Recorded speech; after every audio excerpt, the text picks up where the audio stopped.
O'clock precisely. Okay.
So before we get started, I was just told to announce the other bathroom.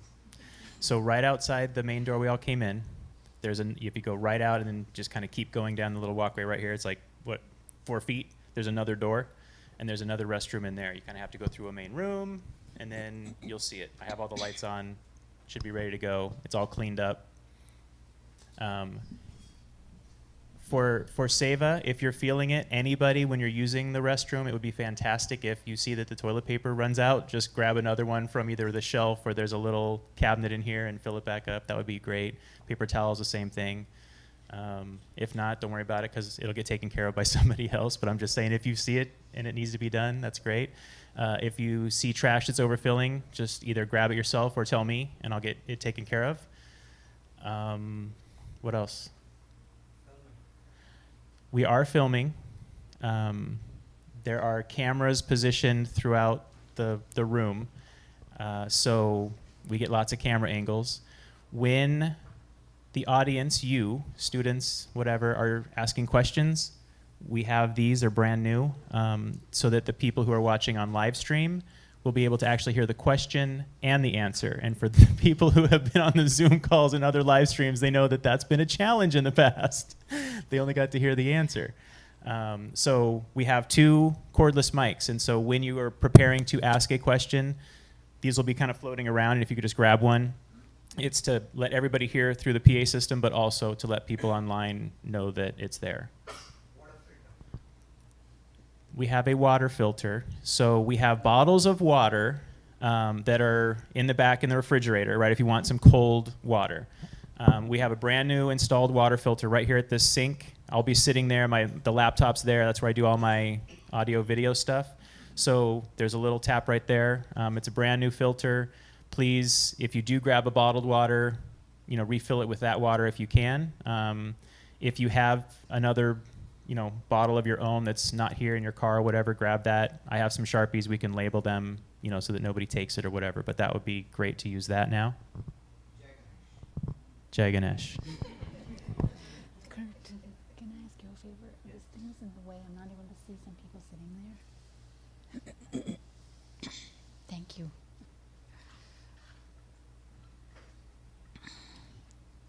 That's fine. Okay, I'm going to start with the prayer.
मनोबुद्ध्यहङ्कार चित्तानिन्नाहं न च श्रोत्रजिह्वे न च घ्राणनेत्रे न च व्योमभूमिर्न तेजो न वायुः चिदानन्दरूपः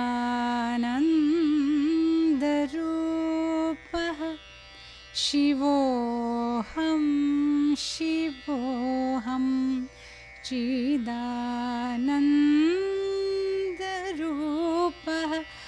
शिवोऽहं शिवोऽहं न च प्राणसंज्ञो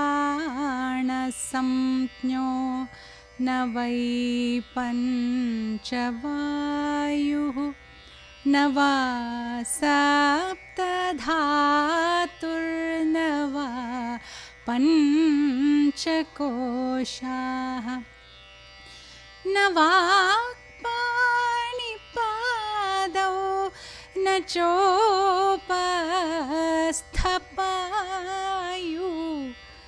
चिदानन्दरूपः शिवोऽहं शिवोऽहं चिदानन्दरूपः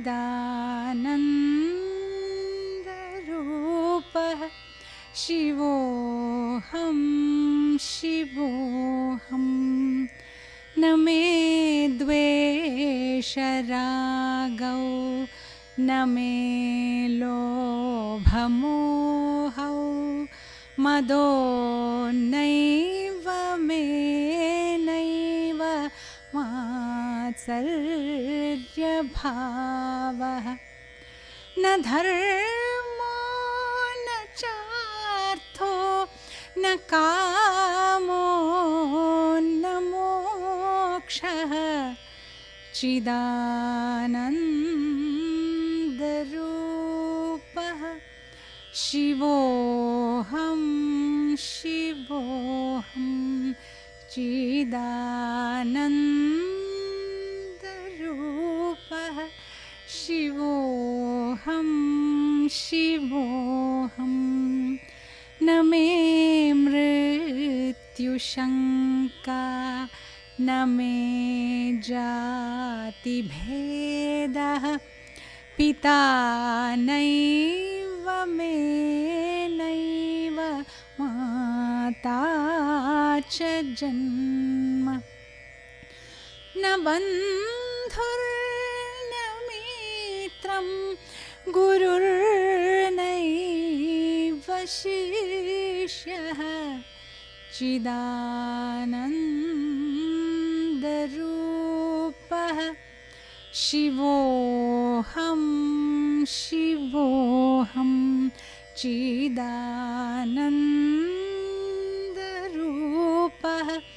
शिवोऽहं शिवोऽहम् अहं निर्विकल्पो निराकाररूपो विभुत्वाच्च सर्वत्र सर्वेन्द्रियाणां न चासङ्गतं नैव मुक्तिर्न बन्धः चिदानन्दरूपः शिवोऽहं शिवोऽहं चिदानन्दरूपः शिवोऽहं शिवोऽहं शिवोऽहं शिवोऽहं शिवोऽहं शिवोऽहम्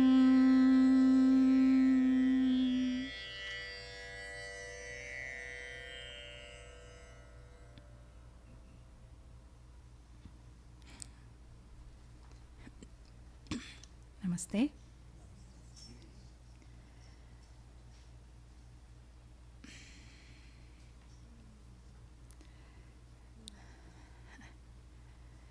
So it's customary to start anything with a prayer. And this is not a normal prayer. It's an amazing Vedantic prayer in which there are no divisions. So all divisions are negated. Anything that makes you feel that you're different from the whole, all of those are negated. That's why it's na, na, na. You have kept hearing the word na, right? Na, na, na. I'm not this, I'm not this, I'm not this. It's because the moment you identify with something, that makes you the other, right? Makes everything else the other than you. So suppose I identify with this body, then all the other bodies are other than me, right? So that divides me. So, but then when you look at this prayer, it's negating all those divisions. So I'm not the body. Suppose I say I'm not the body, then there's no bodily limitations for me, right? So that way you negate every single thing, every last thing. And then what is left is Shiva. Shiva is what is left. What does Shiva mean? consciousness. Yes, Shiva is auspiciousness. And so, and then you claim, I am Shiva. Shivoham means Shivaha, aham, I am Shiva. None other than that auspiciousness that pervades everything in this creation, which is the substratum of everything. So no divisions are there, you know. It's a very beautiful prayer where I see myself for who I really am. You know, I let go of everything that I am not, and then I see myself for who I really am. And that is very powerful. You know, you don't want to identify with something that is going to perish very soon, right? Sooner or later it's going to perish. You don't want to identify with that, right? You want to hold on to that which is permanent, which was never born. Why? Because it doesn't have a beginning. It doesn't have an end. So you need to hold on to that. And where is it? Is it up there somewhere in heaven or some other place which is not even reachable? There's no flight that takes you there, right? And also, this inauspicious thing called death has to intervene before you can access that. That's what they tell you, right? So you don't want to identify with that. You want to know that what you really are is the most powerful thing in this creation. So hold on to that. Identify that. Find what that is and hold on to it. And claim that as yourself. Now that is called liberation. Okay? Isn't that a beautiful prayer? The most amazing prayer. So thank you all for coming. I met and talked with some of you today for the first time. And you have come from all over the country. And it's an honor to have you here. Thank you. So this weekend, we're going to do a lot of stuff, actually. So tomorrow morning, you're already here, so you know the schedule for this evening. Tomorrow morning, it'll start exactly at 8 o'clock, and with a puja. So we'll all be sitting facing that direction, where the deities are. And it's a small ceremony that we will do. I will do it on behalf of all of you, okay? And you'll also get to participate. When I chant the mantras, you'll get to repeat a mantra yourself, okay? And so that'll be just about half an hour, because I'll also have to introduce a lot of people here. You would be new to puja, but then a lot of you are also familiar with it. I've done it in the previous retreats. And then, so I'll have to introduce and explain what that is. So that'll take a little bit of time. So it'll take about half an hour to finish that. And then we'll do a half an hour meditation. If it takes a little longer than half an hour, then the meditation will be a little shorter. And so I'll guide you through a meditation. That is from 8 to 9. And from 9 to 10, there's a chai break. So you can have some snacks and chai. You probably tasted it this evening, so you know what that is. And then from 10 to 12, Manoj will give a lecture. And from 12 to 1:30 is a sattvic organic lunch. So again, Martin will bring us some nice food, and you can all eat. And then take a break. 2:30 to 3.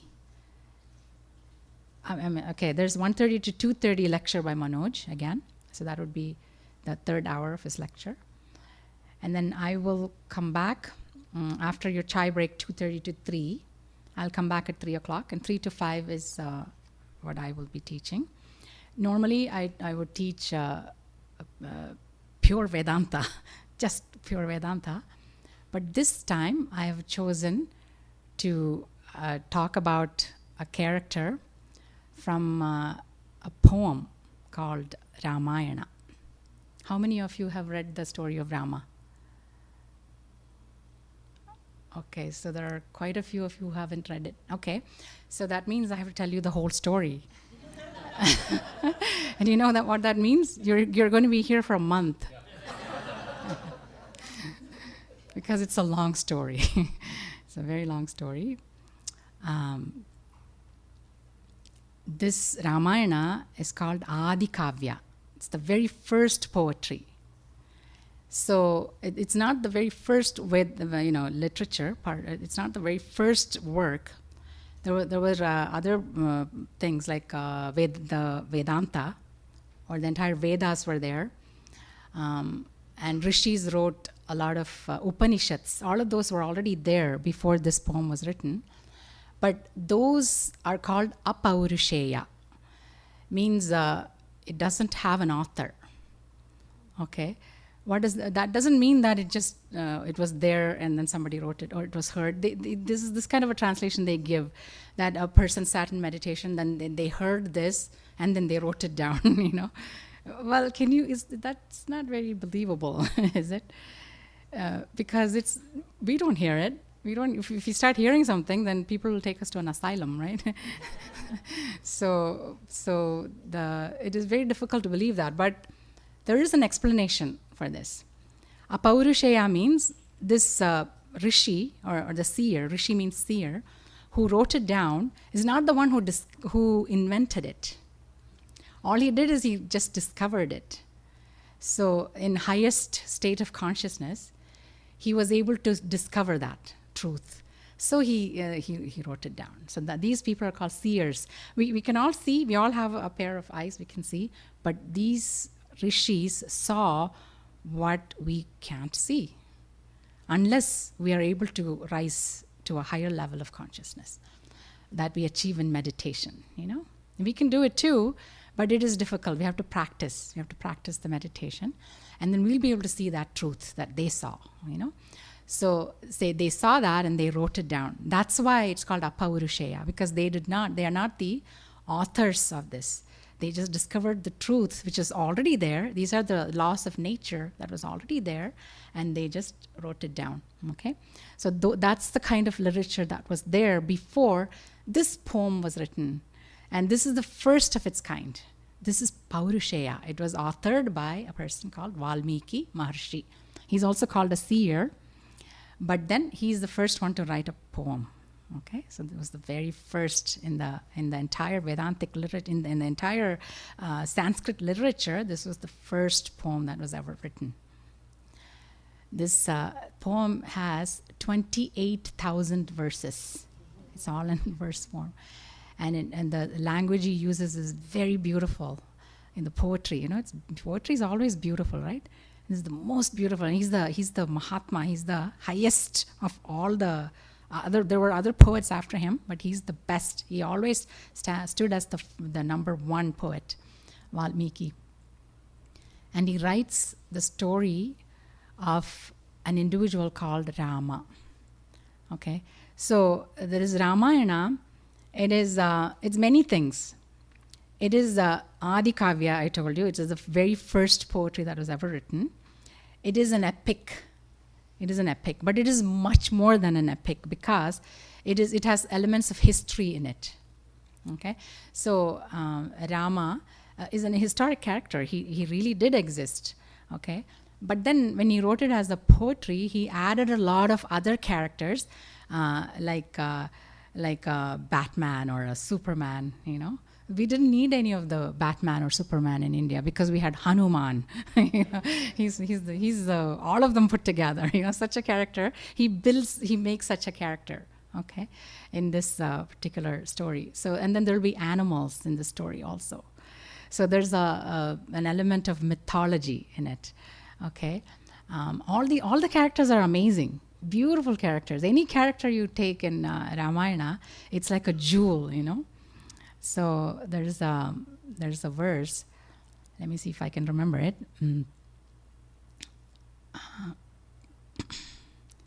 Goshpadi krita varisham, mashaki krita rakshasam, Ramayana mahamala ratnam, vande anilatmajam. So what this Hanuman is described as the one who made the entire ocean look like 2 inches of water, just enough to cover the hoof of a cow. You know, he made it look like that. And then Mashaki Krita Rakshasam, he made all the demons look like mosquitoes because he was able to crush them in his armpit. That's how small he made them look. He made them appear like that because he was so powerful and he was so confident, And so he was able to do all of that. And then Ramayana Mahamala Ratnam. So there's, in Ramayana, if you put all the characters together and make a big mala, a garland, then Hanuman is the most shining jewel. That's how he is described. So that character is what I'm going to focus on in this weekend. But I will tell you about the other characters as well. One of my favorite characters, other than Hanuman, is Bharata. Bharata is one of the brothers of Rama. Very beautiful character, the most amazing character. And if you study this, when you understand the story, or listen to the story, or read it, or hear somebody tell you this, then your life will be so uplifted that your interior will change. You will not be the same person again. It has that quality in it. So it is the entire tradition is in it. The entire tradition is in it, and it has a spiritual element in it, and also there's the ethical element in it. Everything is in there in this one story of Rama. So when I was growing up, my mom used to read this to me in a language called Tamil. The original language it was written is in Sanskrit, but then there's a translation in Tamil language, which is my mother tongue. Kind of. It's actually a mixture of Malayalam and Tamil. Two languages put together is the language that I spoke because our ancestors migrated from Tamil Nadu to Kerala. So in Tamil Nadu, they spoke Tamil, but then they moved to Kerala and settled down in Kerala where they speak Malayalam. It's an entirely different language. So what happened is their Tamil became mixed in with Malayalam, and they created a new language which neither the Malayalis nor the Tamilians can understand. So there are a whole, huge bunch of people. We're called Palakkad Brahmins. So we speak this mixture of Malayalam and Tamil. So, but we can understand both Tamil and Malayalam. We know the script of both, and we can read and can understand both of them. It's just that other people, the Tamilians can understand this mixture. It's a very special language. So my mother used to read it to me in the Tamil language. And she would put on different voices for the different characters, and she'd make it very interesting. And we used to listen to her. And this story, I'm telling you, it's. I saw the stack of napkins there, the tissue, and I told Kurt, it's a good idea we have that because this is a sob story. It's oh my goodness, it's a lot of crying will be involved. I can warning you ahead of time. I'm not telling you. It's not just you. I'm going to be crying myself, and I may not be able to tell the story. It seems whenever the story of Rama is told, then Hanuman is invisibly present among us, and he would be listening to that. How would he be listening? With tears in his eyes. He would be crying. He would be sobbing. That's how it's described. So Hanuman is definitely going to be among us this weekend, invisibly and listening to us, right? In fact, he's in our own hearts. So as we cry, it's Hanuman crying, So it's a sad story, but like most Indian stories, they end, they have a very happy ending. So very, very happy ending is there. And since Ramayana is extremely popular, somebody decided to add one more sarga to it, one more portion, one more section to it. And that is called Uttara Ramayana. And that is not part of the original Ramayana, and when it was not authored by Valmiki Maharshi.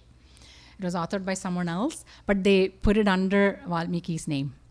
And scholars can tell because the language changes, the way that the poetry was until that point changes from in this. And also, what the character, the Rama, would do is not what is found in the Uttara Ramayana. So he does something which is so terrible, we can't even imagine that he would do something like that. For instance, he leaves his pregnant wife, Sita, in the forest, and he doesn't go take her there. He has his brother take her there and just abandon her in the forest. Now, that is not something Rama would do ever, because that's not the character of Rama. So I was so relieved when I heard this for the first time. I said, Uttara Ramayana is not part of the original Ramayana. I was, oh my God, thank God, because some of the things that Rama is accused of doing is just not something that he would do, you know. So yeah, that is a mischief somebody played, and they added it, okay. So that's because it's just a beautiful story. They didn't want to end with they lived happily ever after. They wanted to add some more, and what they imagined did not come out quite right. So it's not good. Anyway, so but then we're going to look at this beautiful story. The rishis, they see that do the oneness between themselves and the higher power, you know. So that's how the Upanishads, that's what it is. You know, in the Upanishads, this is how it is described. That there's oneness between the devotee and the deity, you know. There's no difference. So this Gayatri mantra is one such, it's an example. Vishwamitra is another rishi, a seer. He's the author of that. And he saw that he was not different from the solar orb we call the sun, right? The power that is manifest in the solar orb is the same power that is manifest right here as the awareful being, the awareness, the existence that we are. It is the same power that is manifest in the sun. So he looked at that and he saw the oneness and he wanted to tell that, you know. So this is a Paurusheya. This is not something that he invented. He just discovered it and then he gave it to the world, you know. So, but Valmiki writes the first Paurusheya. This is the first Paurusheya text that we have in front of us. And I have the books at home, the original books at home. They're about this thick, this big. There are 2 volumes of that. That's how big it is, because 28,000 verses are there. I read the entire Ramayana. It took me 2 years. But I didn't just read it. I would sing it every morning, and during part of my puja, I would sit there and I would sing the few verses, and then I would read the meaning, and then be, oh my God, it's just an amazing, amazing story. So, itihasa, it's an itihasa, means itiha asa. This happened thus. That's what it means. So that means there's a historic element in it. You know, that's why it's called itihasa. But it is not just that, because you'll see characters like there'd be an eagle. There are a couple of eagles in this in the story, and they can actually talk, and you know they can function just like human beings can. And then, of course, the Vanara. We identify Hanuman as a monkey, but he's actually called Vanara. Narava Nava. Somebody doubted, because you look at this person, it's like a humanoid, you know. He resembles a human, but he's not human. So then you look at him and say, Narava, is this human? Nava or not, you know. So it became Vanara. Narava Nava became Vanara. Anyway, so he can be referred to as a Vanara, and he was a scholar. He was educated. He was the most educated. The Sanskrit grammar was like water for him. You know, he knew it so well, so thoroughly, and he was able to communicate well. All of these qualities he had. So that, and then you find a whole bunch of such humanoids towards the end of the story of Rama. Okay, so all of that will be there. So there are many different such characters. And Jatayu. Jatayu is the eagle, another beautiful character. It seems when he died, when he passed on, he appeared exactly like Vishnu. He got the rupa of Vishnu, the form of Vishnu, because whatever we think of towards the end of, that's what they say, towards the end of someone's life, whatever they think of, that's what they become in their next life. So he contemplated on Vishnu's form all his life. So when he died, he looked like Vishnu, you know, that's what they say. So such beautiful characters are there. So this is what I have chosen for me to do this weekend. And also, Hanuman, is described as the most amazing bhakta. Bhakta means a devotee, who has love, right? So for the higher power. So there's a portion in the Bhagavad Gita where there's bhakta lakshana, the qualities that a true bhakta would have. So if time permits, I'm going to weave some of that in as well. So we can understand what exactly the word bhakti means, and how can we practice that ourselves, So I'm going to try to weave some of that in as well. Okay, now if you have any questions, you can ask me now. Always the first question is tough. And then, yes, okay. When was the first poem written? Oh my goodness. The exact date is not determined, but it was thousands of years ago. Many thousands. If you Google it, you'll come up with many different numbers. So, yeah. That's why I'm asking. Oh yeah. It's difficult to determine. Okay. See, Indians never believed in history. Never believed. They just lived in the moment, And then Britishers had to come in and introduce this thing for us. So we don't know how old it is. It's very, very old. But then we're lucky to have that original text with us, which is good. So we're able to look at it in the original form. If there is one society which has been greatly influenced by just some characters off of a story, it would be India. It would be India. They're deeply influenced by the characters of this poem, and also the Mahabharata, characters from the Mahabharata. So these two poems was greatly influenced. And when television was introduced in India, in our entire India, it was only there in some parts of India until I think the 80s. Sometime around the 80s it was introduced. And then they had this telecast of Ramayana, the story of Rama. And you should see, when it was telecast, it's only a half hour a week or something, you wouldn't find anybody on the streets. Anybody on the streets. Everybody would be in their homes watching, glued to the TV. It's such a beautiful story, It just attacks you. And even if the stores were open, they would have a TV, they'll pull it out, and then whoever's there would watch it. They would be glued to that, Everyone was watching that. And so they dragged it out. And then there are many versions of Ramayana too. So the original version is there. And then people have translated, and they have added their own stories. So the original story of Rama is an ordinary human being. He wasn't seen as God. But then some of the other versions, he's taken as God. And so they would describe, and they added some stories of their own. For instance, Sita gets abducted by this demon. So Sita is goddess Lakshmi, right? So that's how they envisioned her. So this is goddess Lakshmi. How can a demon even come anywhere near her?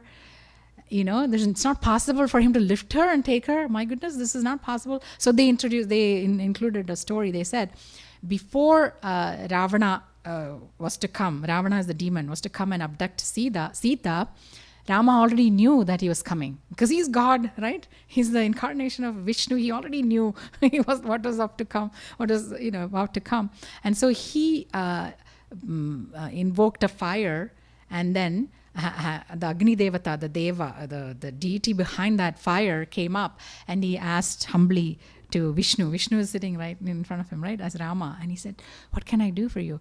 And Rama said, "Here's Sita. You take her and you keep her safely."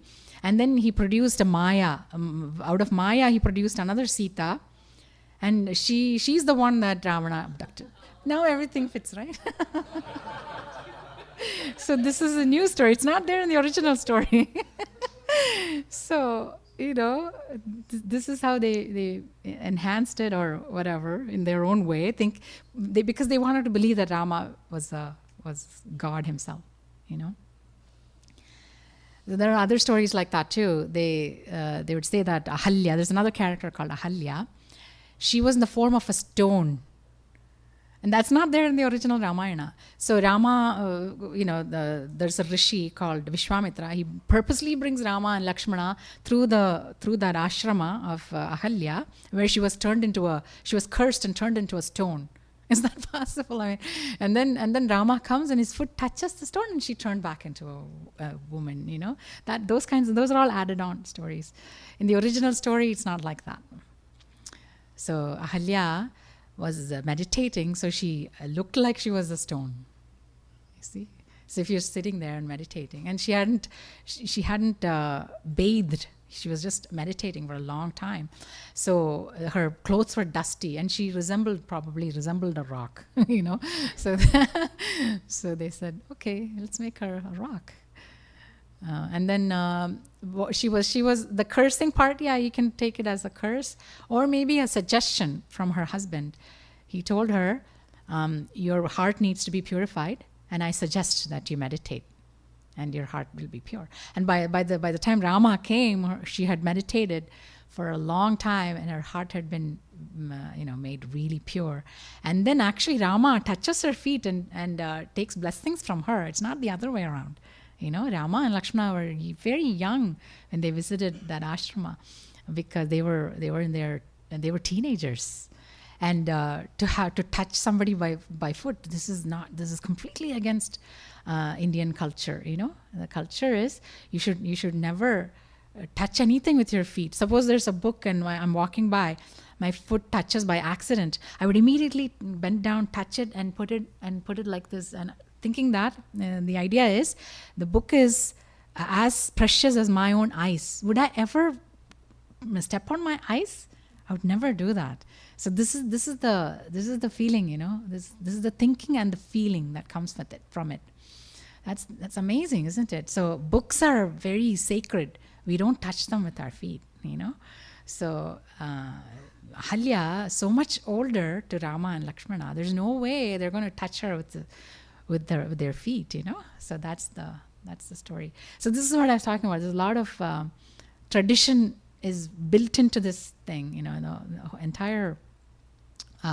If you read it, you'll be amazed. Your life will never be the same again. You'll never view this world the same way again. It'll be totally different. So that was a long answer, but not exactly the answer to your question, but okay.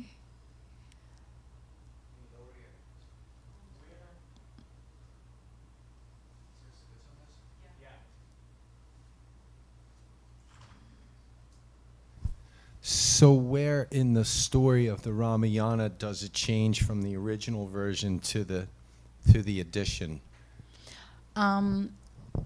Authors like Tulsi Das rewrote Ramayana in his own mother tongue, which is Hindi, and he's given a different version. His story starts with Shiva and Parvati. Actually, I also read that entire book. It starts with the story. It starts with the wedding of Shiva and Parvati, and that's not there in the original.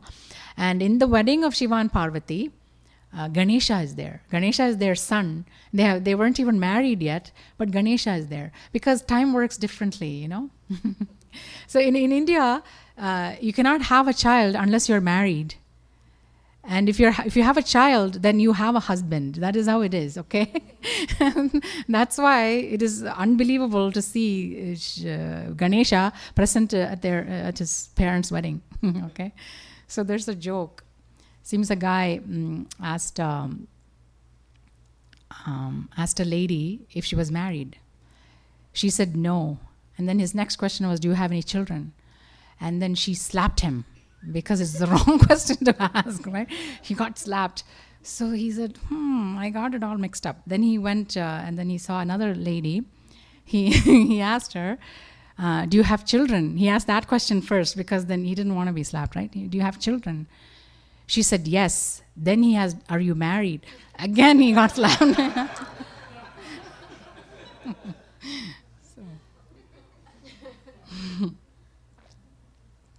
So that's the way it is. But Tulsidas rewrites the story as Kak Bushindi is the character.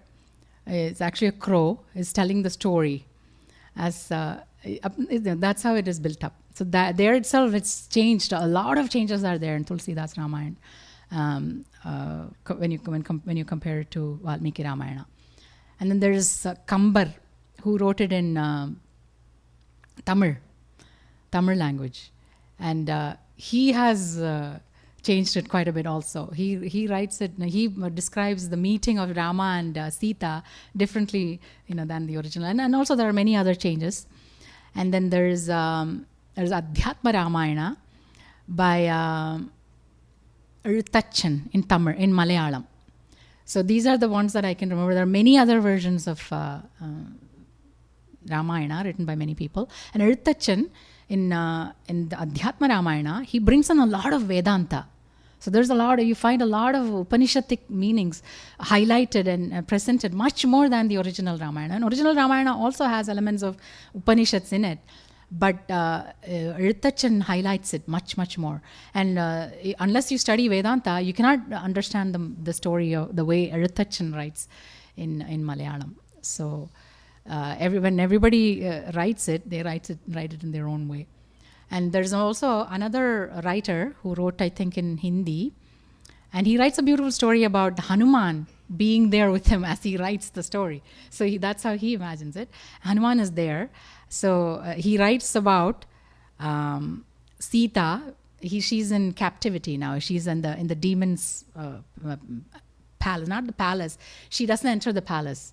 So he lets her stay in his garden, right? So she's there, and then there's a pond where she goes and takes a bath every morning. So this writer describes the pond as having white flowers. And then Hanuman is always there, right? When somebody is talking about Ramayana, I told you earlier, when you recite the story of Ramayana, Hanuman is always there. So Hanuman jumps up in front of him and says, "Hey, you wrote white lotuses. They weren't white. They were red," he said. So he said, "No, they are white because I just close my eyes and I can see the scenes in my eyes in front, in my mind. And so they are white. They're pure white. There's no red in it." And Hanuman said, "No, I was there. I was there. You weren't even there. You're just imagining and writing it. I was there. I saw it. It was red." Then he said, "No, I'm pretty sure it's white." So then they say, "Okay, let's invoke Sita Devi." Sita was there too, right? So she can explain this. So they invoke Sita, and then she comes, and she says, they were actually white. And then Hanuman was like, he was very, he couldn't believe it because he had seen them. They were red. He was very sure of that. And Sita said, "No, they're actually white, but you were very angry at the time. You were so angry that the white flowers appeared as red because your eyes were red. He saw red lotuses." Yeah. So these are all, stories. And there are stories and stories and stories about Ramayana, which is not there in the original Ramayana. But aren't these beautiful? These are beautiful stories, right? We love stories. I mean, who doesn't love stories? So yeah, that's how it got, every time somebody rewrote it, they changed it. And, because imagination, where's the limitation for this imagination, right? And they were all great scholars. They were well versed in their languages. So they just wrote in the poetry form. Everyone wrote in the poetry form. And they're all amazing. Okay. Any other question? You have a question? No. Oh, okay.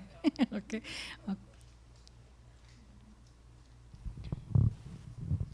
How do you know how to sing the verses when you're reading all the 28,000? Oh. So is it just something natural? Yeah. I was wondering if there was a systematic tone that you follow, or you just follow your heart. I would just sit there and sing. That's it. Because when you study South Indian classical music, and when you're trained from a very young age, like I was 4 years old or so, when you're trained, you get to a point where you're taught how to improvise. There are what's called ragas. They're melodies, you can call it, okay? And they have these different scales. And so there are 72 parent ragas, we call it. and they have all the 7 notes, do, re, mi, those 7 notes. We call it sa, ri, ga, ma, pa, da, ni. These are the 7 notes. So these 72 ragas will have all of them, all 7 of them. But because there are 12 notes in all, but we make them 16. Just like in the Ramayana, there are 4 brothers, right? So there's Rama, Bharata, Lakshmana, and Shatrughna. These are the 4 brothers, right?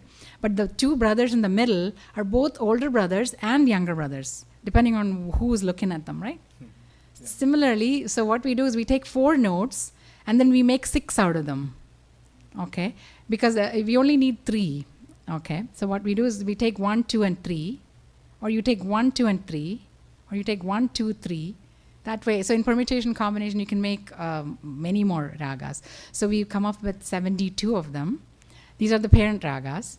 I can sing maybe 1 or 2.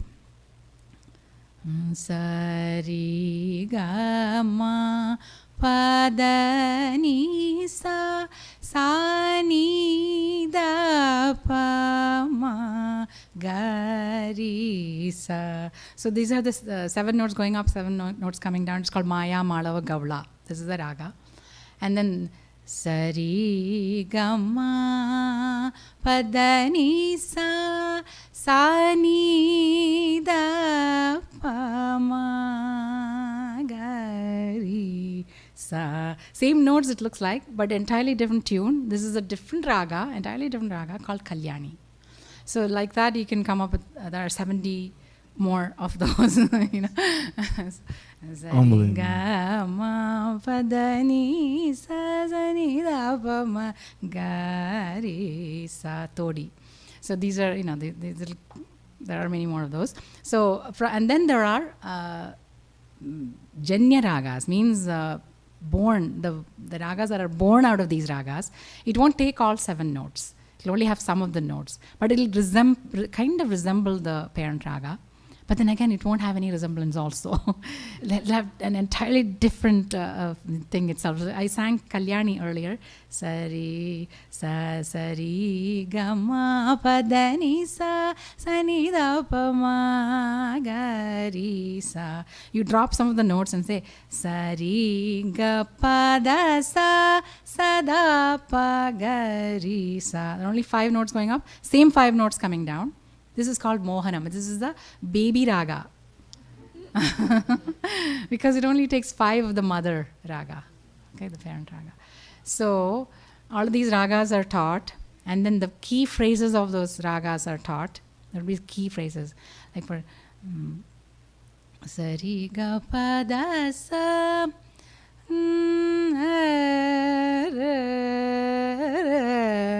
those are the key. Those would be a key phrase. Na, na, ra, ra. These are all phrases, they'll teach you that. So this will only take these 5 notes, and in the same order. It has to be, the order is also important, because sometimes the raga would be sa, ga, ri, ga, ma, pa, da, pa, sa. So it is like, it's a vakra raga, because it goes up, comes down, and then it goes up, comes down, and then it goes up.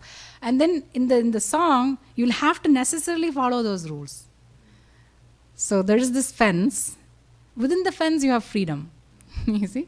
So you cannot cross the fence. If you cross the fence, then they'll say, "Ooh, apaswaram." It's not a discordant note.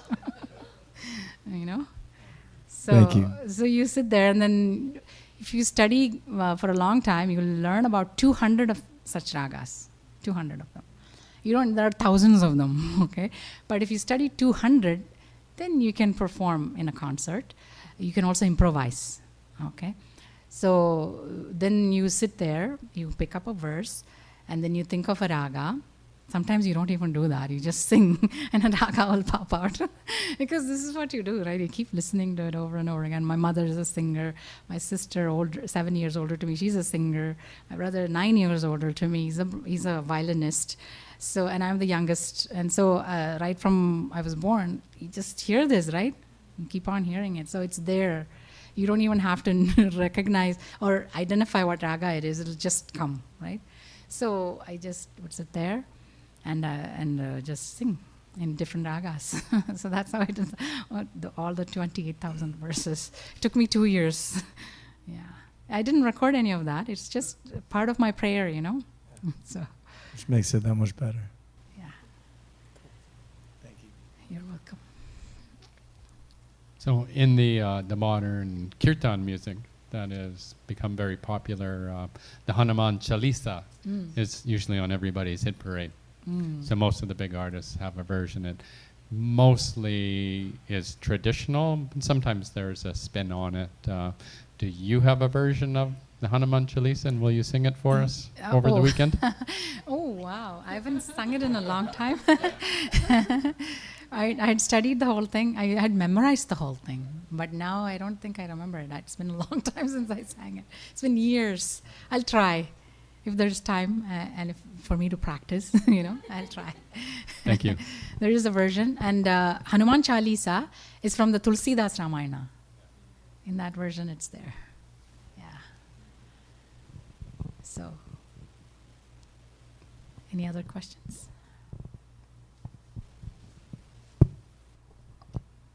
Thank you. You have a lovely voice. I feel so inspired. And I have a question about Hanuman, since we're on the topic of Hanuman. Okay. So, as I've kind of meandered into the bhakti world, Hanuman obviously has a very central role. But outside of that, like, I don't see a lot of Hanuman figures, and I don't hear people talk about Hanuman as much as, like, a lot of people who don't know much about Hinduism. They maybe know who Ganesha is and Lakshmi and so on. Why do you think Hanuman, who's so powerful and does so many wonderful things, is such a kind of sideline figure? I have good news for you. Hanuman is becoming very popular in India. In India also, Hanuman. When I was growing up, I don't think I'd ever been to a Hanuman temple. There are lots of in every corner, you know, any street you take a turn, there'd be a Ganesha temple. Everywhere in India, you know, there are lots of Ganesha temples, but not very many Hanuman temples. But today there are so many of them. Yeah, Hanuman is becoming very popular. I don't know why. Hanuman is such a beautiful character, and people love him. But I think he's becoming more and more popular now. Yeah. And there's also new deities coming up, like Sai Baba. There were no Sai Baba temples when I was growing up. Now everywhere, like, there's one in here also, right? Actually, yeah, in San Diego itself, you have a Sai Baba temple. So it's like a new religion is forming around that guru. It was just a guru, you know. But they have all these miracle stories, you know, spun around him. Maybe not really that happened, you know, but and then now a new religion is being formed around him. So that happens. And there's Ayyappa temple, a deity called Ayyappa. You won't see, I don't think we have any deity of Ayyappa here. But that temple is only 100 years old. Ayyappa deity itself is only 100 years old, new deity. You know, so that happens. And that's why there are 300 million deities or something like that, you know. And they make a deity out of everything. Everything is reverential, you know, because we don't completely understand it. You have to appreciate the one who put it there, right? There must be a higher power. We don't totally understand it. There's this ocean, big ocean here, right? We don't know the entire secrets of it. There's so much that we don't know about that, right? So who put it there? Somebody must have. Who's maintaining it? Somebody must be sustaining it, right? Who is that? It's a higher power. Ishvara, we call it. Literally means higher power. So, you're welcome.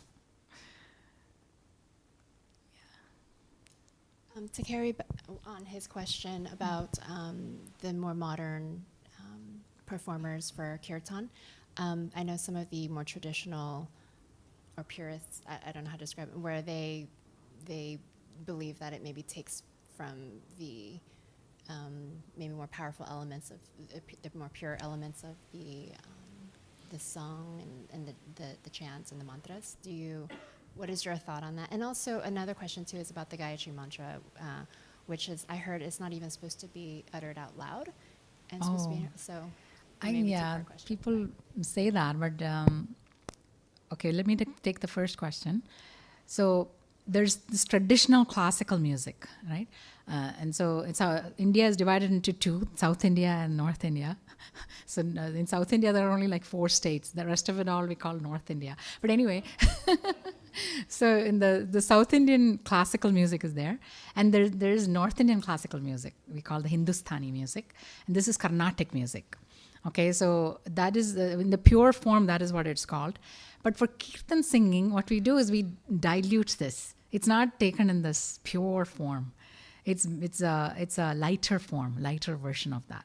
So we call it light classical, because everybody will. This takes a lot of practice, and it takes years and years of training and practice is needed to master this music, And but then kirtan is for everybody. So there's call and response, right? So one person would sing and everybody else would repeat. So for that, it should be lighter, much lighter than the original classical style. So a new version of it they have come up with. And also, if you listen to the Bollywood music, that is also initially it used to have a lot more classical element in it, but now it is so watered down. You don't, it's very difficult to search and find a little bit of classical, element in it. But then everybody can appreciate it. That is the advantage. To listen to a classical music concert, you need to have some training yourself. Otherwise, you won't be able to enjoy it. A lot of it will just go above your head. You'll just fall asleep. You won't be able to appreciate it at all, So, but then this kind of music, the Bollywood music or kirtan music, everybody can appreciate because it's all watered down. It's very easy to understand and appreciate, and also to sing. So that is the kirtan music. Does that answer your question? Okay.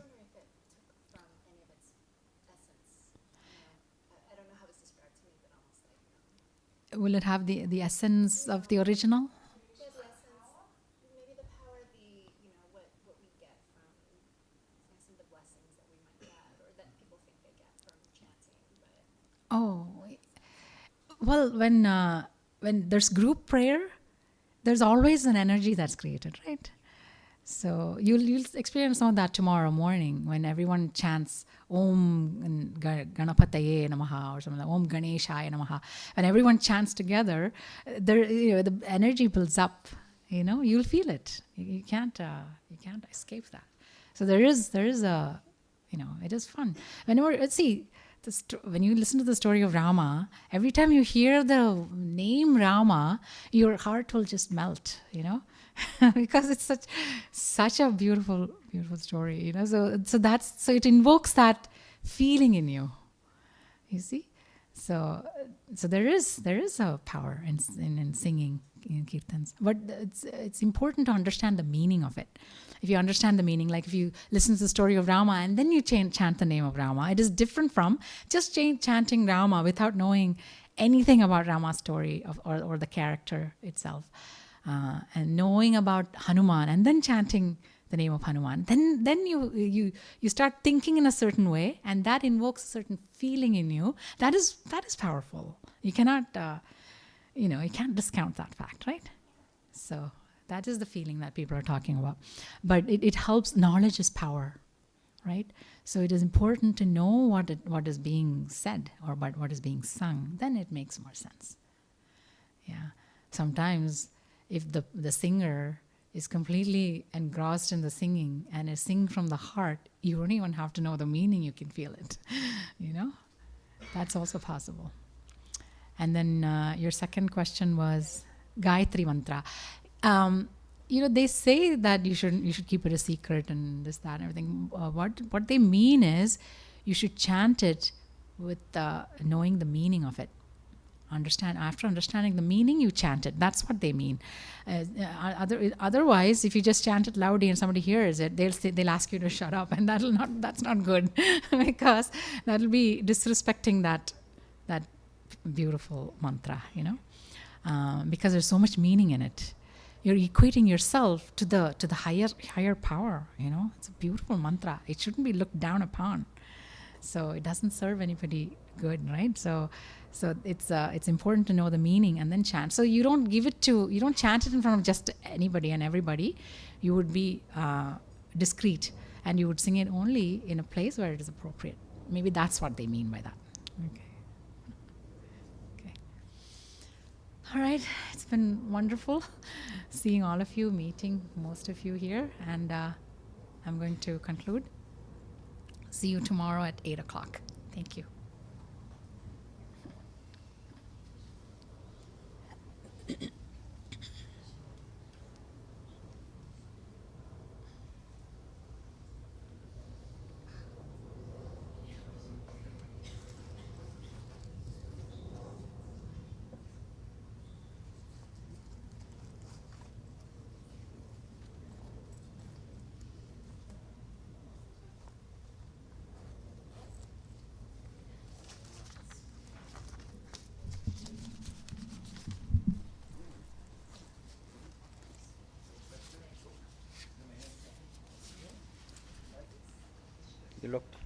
You look natural with that. Thank you, Rob. So, Jai Ganesh, thank you. There'll be more people tomorrow coming in. So this is like an Indian bus. We can always take more people. It's not a very well curated like retreat. Just get used to people, right? Greg's, you were just in India. There's hardly any space, right? There's always space. We create space. So this is about relationships, and Jyoti will focus on the bhakti of Hanuman. And she's, some of you know, she's a scholar, deep scholar of the Upanishads, and a singer, which is interesting, you know. And I'm going to focus more on relationships through these deities, you know. So Jyoti talked about Ramayana. So from the West, we have like a couple of great traditions, right? Greek, for instance, Greek mythology is about like individualism, heroes, Olympics. You have to like strive harder, jump higher, right? The Olympic hero. And the gods will help you, sometimes hinder you. And the rules are meant to be broken because you are supposed to extend, right? Jump higher. So then the idea is to go to a sort of heaven called Elysium, right? You're familiar, right? In the Greek mythology, where the rules are broken so that the gods can invite you to Elysium. And then you have Christian Bible, where you have a benevolent, like caring father. And then you're supposed to obey the rules. Problem is many people don't, right? Unless it's Sunday morning. But when you obey the rules, you go to heaven. So there are two great mythologies. One rule breaking, one obeying the rules.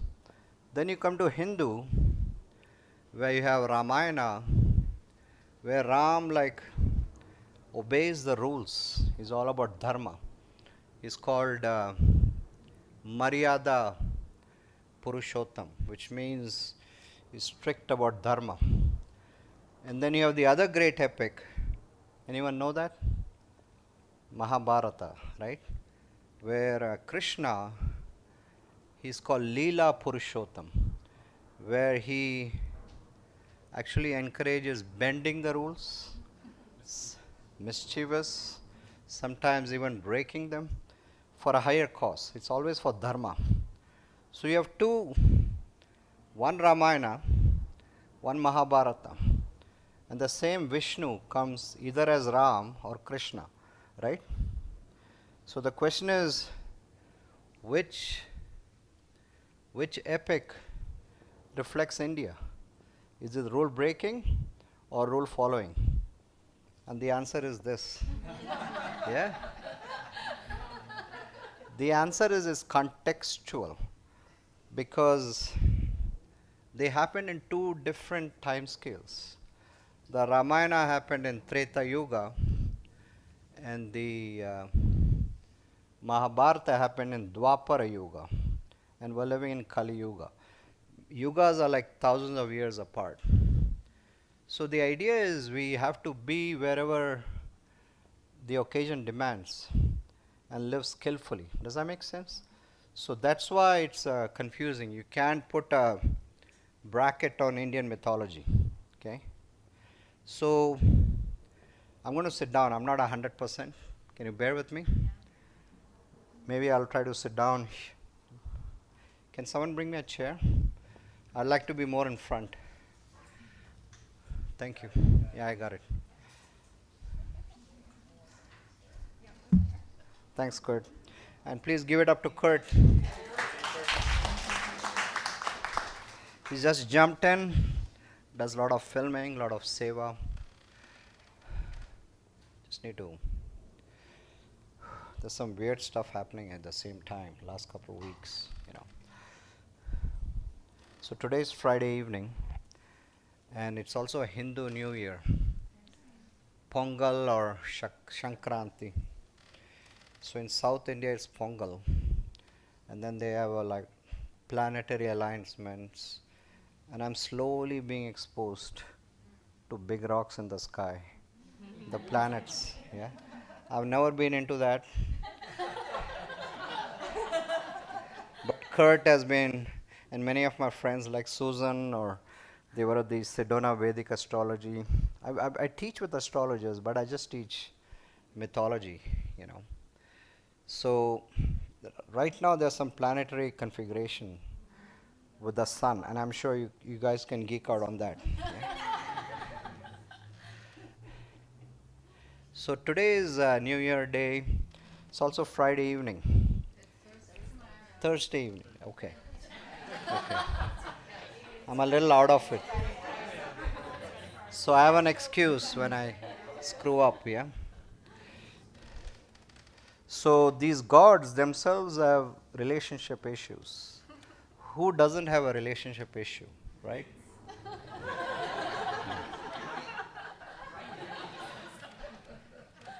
So they all, misery loves company, right?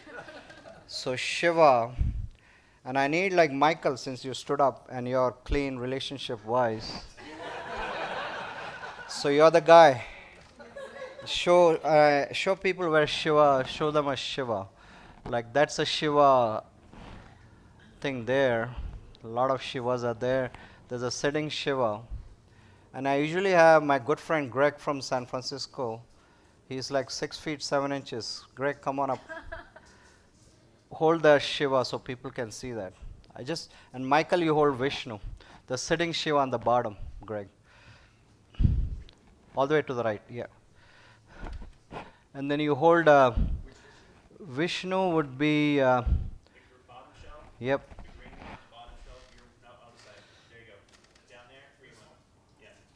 That's Shiva. That's Vishnu. And Kurt, you grab the Brahma from there. So these are the three main characters. Thank you. And that's the creator Brahma.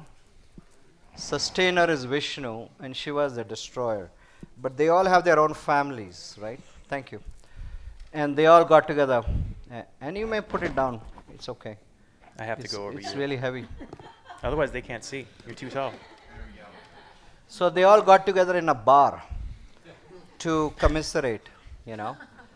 And Shiva was saying, hey, I have it really bad, my marital life, you know.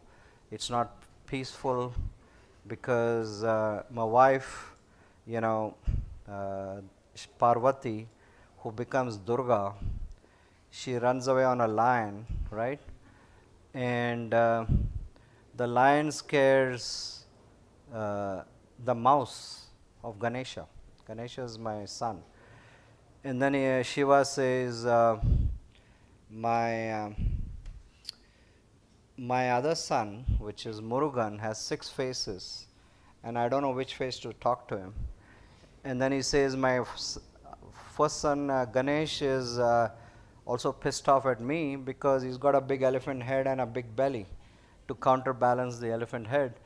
And then he says, you know, my other son, Murugan, is upset at me because he thinks I favor Ganesh, right?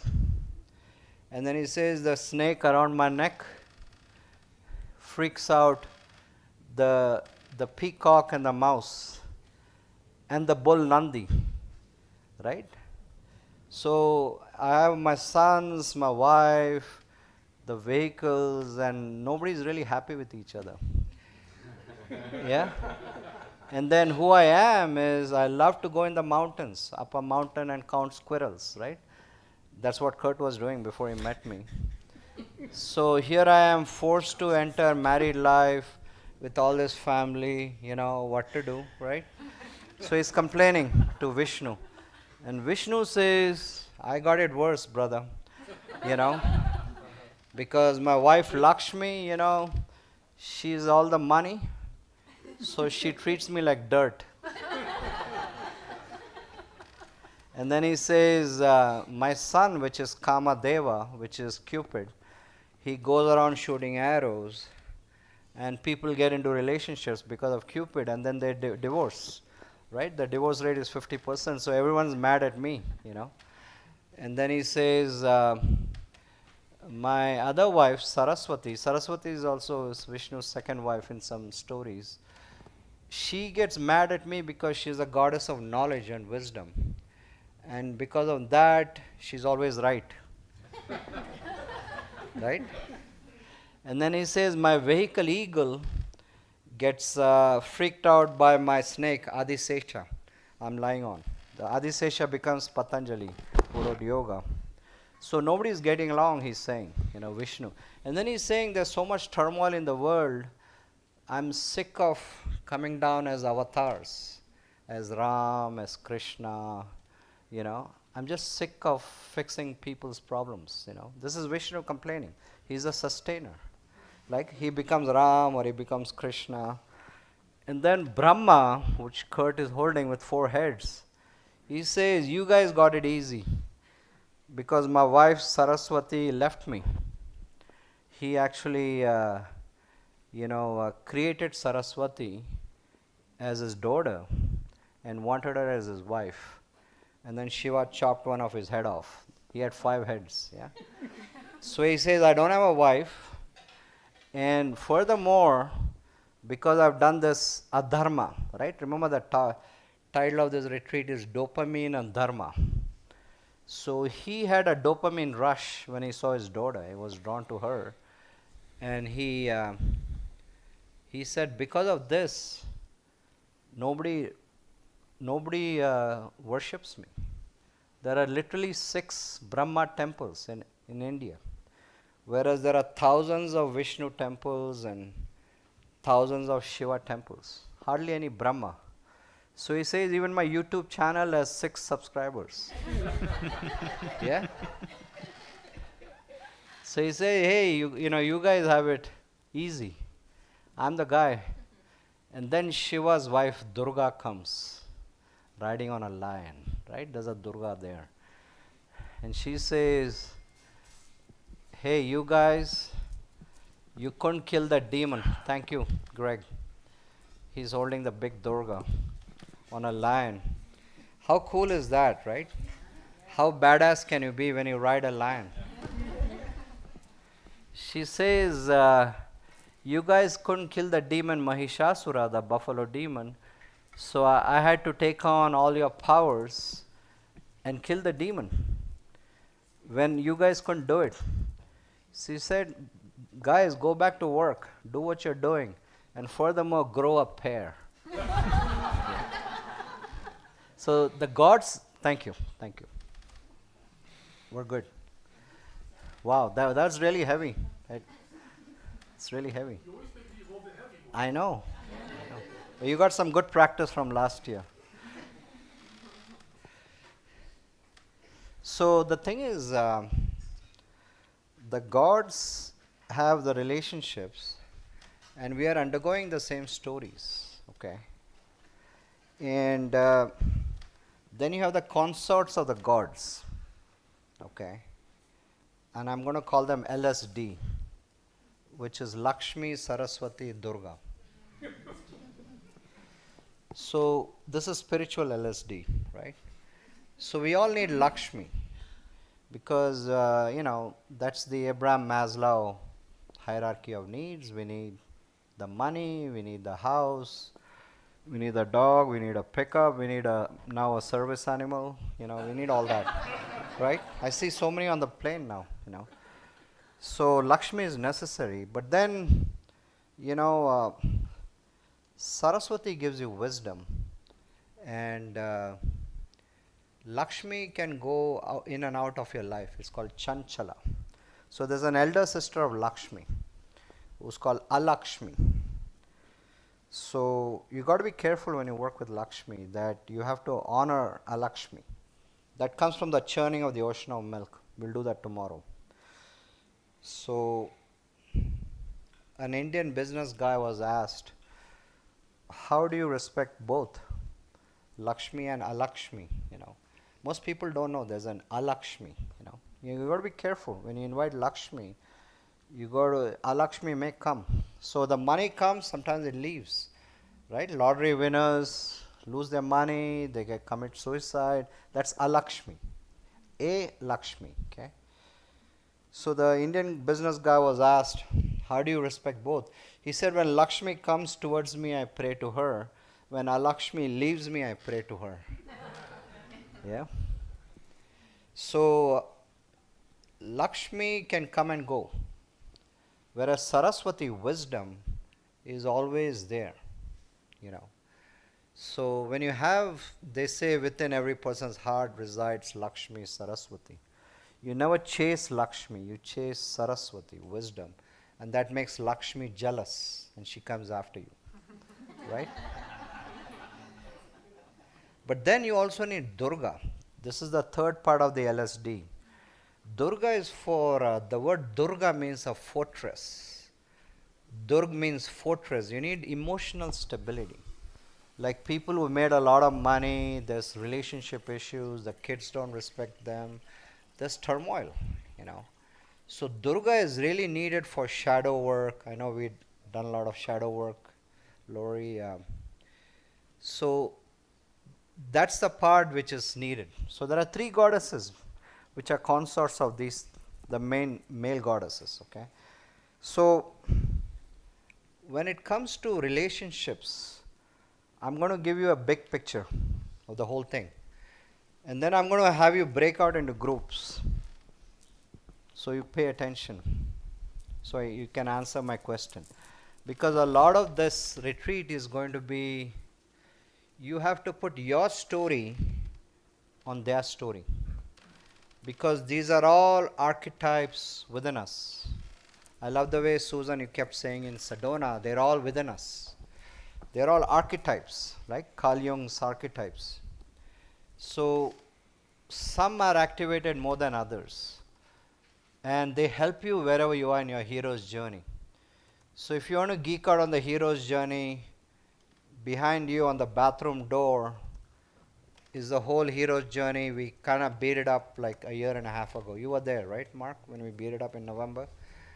How'd you find that? Well, it reinforced my Jungian.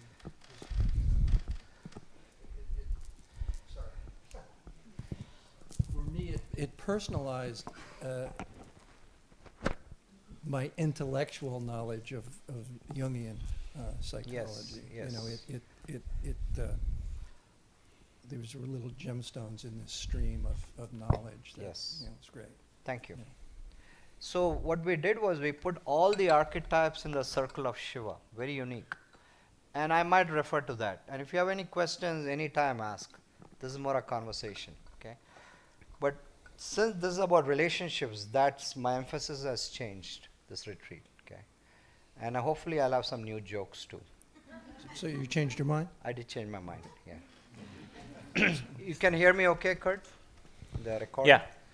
The live streamers were saying that your heavy breathing into the microphone was distracting, so I had to play with the sound. Sorry. You can blame the planets. You can blame my bad health, or you can blame the British. We got to blame someone, yeah? So I'm going to give a big picture viewpoint, okay? So the simplest shape in the universe is a circle. Like planets are circular, orbits are almost circular, everything is circular. That's creation, the raw nature. Right? Can you see that, Carrie? Even my butt is a circle. Yeah? So that creation is Brahma and Saraswati. So Brahma was a creator, but another reason he's not worshipped widely is he's done his job. You know. Also, when you create poetry, do you become a poet after the poetry is done? Or are you a poet in the beginning? After. You don't say, I'm a poet, and then you create poetry. You create poetry or any art, and then you are known as that. So who's more important? Saraswati, as an artist, as the creative force. Okay? That's another reason Brahma is not worshipped. Does that make sense? Plus he did adharma. He went for dopamine over dharma, right? He went after his own daughter. That's why his head got chopped off, one of his heads. And then in the raw nature, we create civilization, okay? Culture, right? From a forest, we break down the trees to form San Diego. So that is Vishnu and Lakshmi.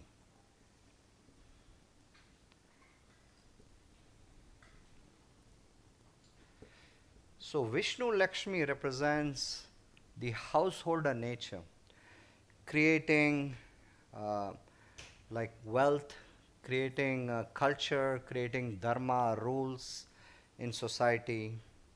But at the same time, the energy of Vishnu and Lakshmi, and we'll get into it later, is about enjoying the luxuries of life, being a householder, having a second home in Joshua. But at the same time, there's an inner detachment. So it doesn't mean you're an ascetic. It means you engage in life with an inner detachment. Whether you have the luxury or not, you're okay. That's the energy of Vishnu and Lakshmi. Does that make sense? And then the circle as a center. That center is, some of us feel the world is very manipulative. Everyone wants something, right? Food companies give us junk food of the body. Tech companies give us junk food of the mind. So some of us have had it. Some of us are here, I suspect, you know. So that center is where we withdraw to find out who we are. And that center is Shiva Shakti. Shiva plus Shakti. This Shakti can become Parvati or Kali or Durga. I'll get into specifics later. I'm giving you the high level. So what I'd like you to think about is, which one are you more leaning towards? Okay, personally. Are you more, Saraswati energy is about knowledge. It's about self-realization. Okay. Now remember, she's a shit-can Brahma. Brahma is not a consort anymore. So she's by herself now. And she's totally into wisdom, being secure. Okay. Now, it's all a bell curve. So you have aspects of all of these, but some are more than others. Does that make sense? And it doesn't have to be your current significant other. It can be someone from the past. Okay? So, are you a Saraswati, which is more wisdom, creativity, being okay with who you are? Okay? Are you Vishnu Lakshmi in that? Do you want a partner with that? Or do you do you already have a partner, or do you have someone in the past with that energy? Are you in that energetic space? Or are you Shiva Parvati, which is more detachment? It's really unplugged. You cut the cord, metaphorically. Okay. Now, as I said, this is all a bell curve. Each of them, you have aspects of all of three, but some are more predominant. And I'm talking about your life right now. Okay. And then tomorrow we will get into Abraham Maslow and Purusharthas and all that relationships. So I would like you to please stand up, so that keeps the blood moving. Form groups of 3 with people who you don't know. And remember, this is a safe, hold on, I'm not done yet. Hold on. This is a safe and a brave space, okay? So, and this is California, so people love to share, right? There are people from all over the country. Who's from outside the country?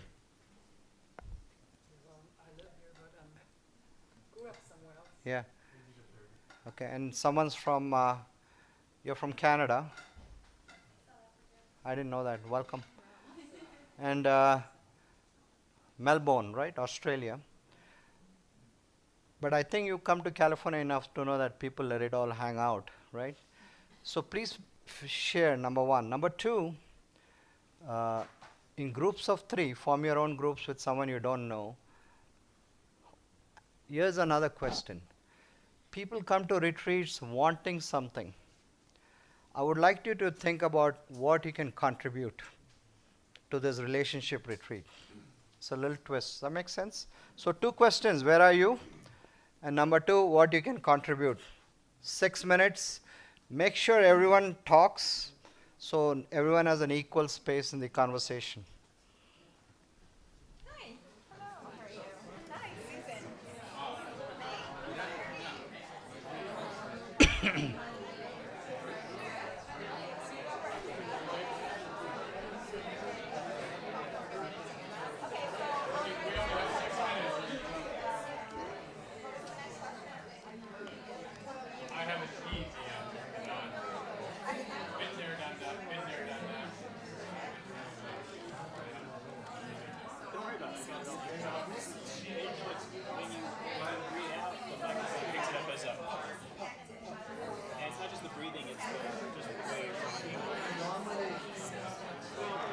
That's why I'm always, we have to make sure that the microphone,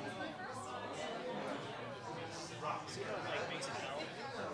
This is where it actually picks up. So what we have to do is make sure this is pointing out in front of us, but that it's not right in the way. So I just, no,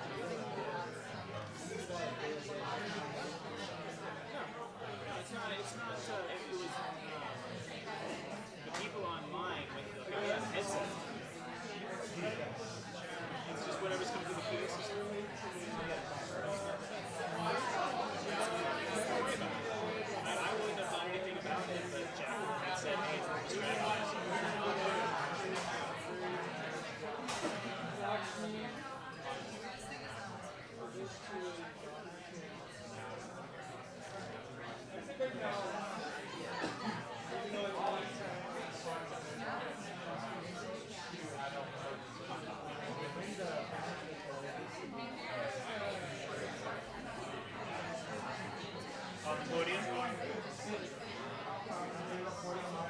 yeah.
Okay.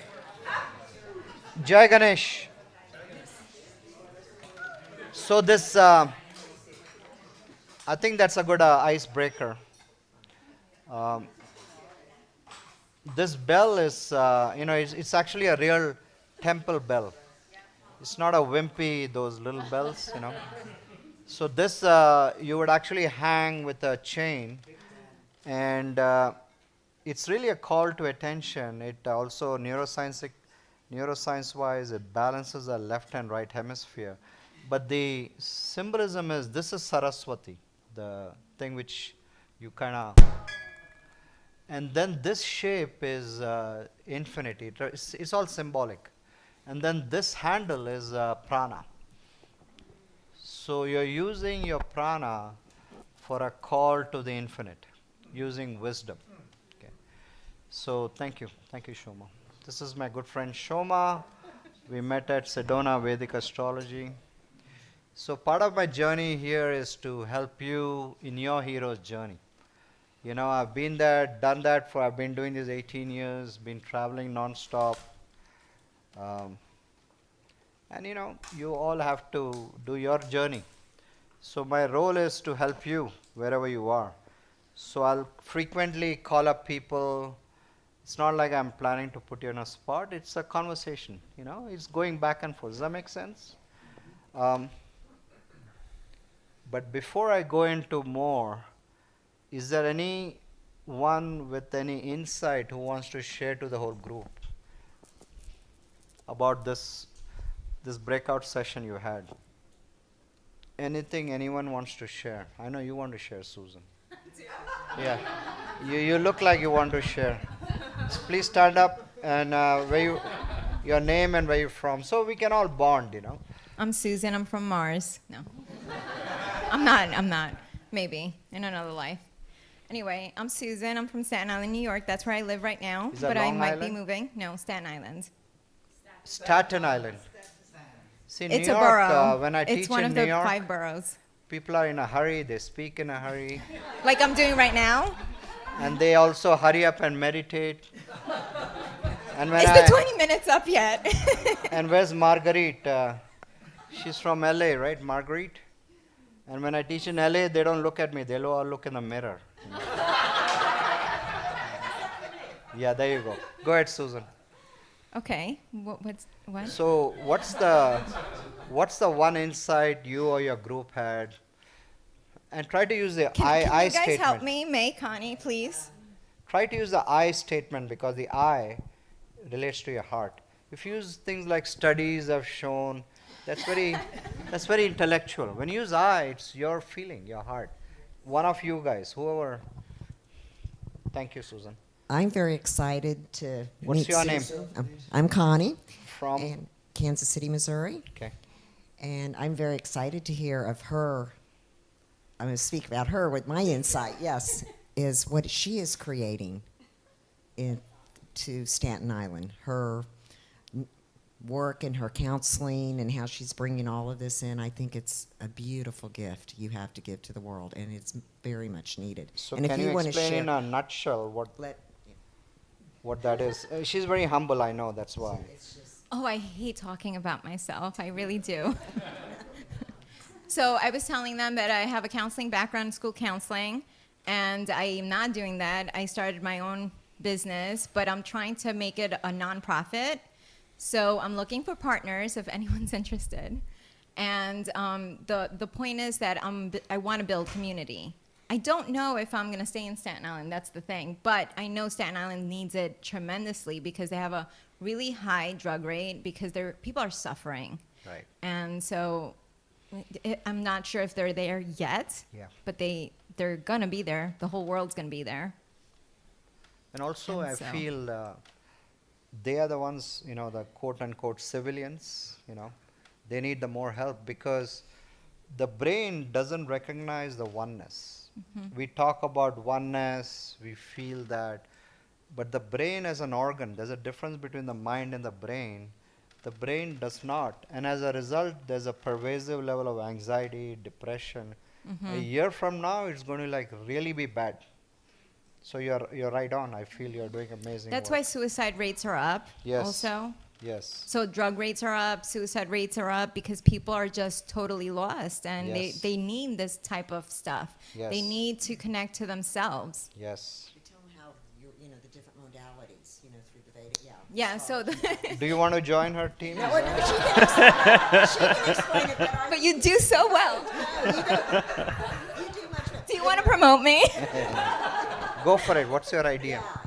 So Vedic astrology just gives it, or any kind of astrology really, gives it a different flavor, and you're not coming from it from one angle. You're using all angles, and that's really what holistic work is about, right? You're bringing it in and making it whole again. So Yes. when you use that with counseling, I mean that's everything, I think. Absolutely. And I think you're onto something, because life is holistic. There's no physics, chemistry departments. So there's a guy, Dan Siegel. Anyone heard about it? So Dan Siegel is a psychiatrist, UCLA, Harvard educated. But he started this new field called neurobiology, which is holistic. It combines neuroscience, psychology, mindfulness, computer science. Very inspiring guy. He talks similar things. And he says, the problem is we all are we are all like brainwashed and conditioned and proselytized either by parents or by society. You got to get an education, then a job, and then relationship, and nobody happily goes in the sunset, and then you accumulate all this money and you die. But there's an existential crisis.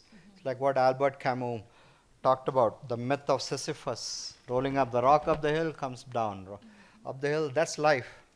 And then you die, and there's an emptiness. So we all are made to feel we are the candle wax when we are the flame. And that's only one flame, that's a self. Okay. So that Dan Siegel, I feel, is doing more mainstream mindfulness. Now I met the director of Stanford Mindfulness Institute, and during the day, it's a bit secular. You can't have all this bhav, that would freak out people, right? This is like Murtis or us here. But then, it's good. I really applaud that effort. But Alan Watts used to say, mindfulness is Hinduism stripped for export. So you have to bring in the devotional aspect.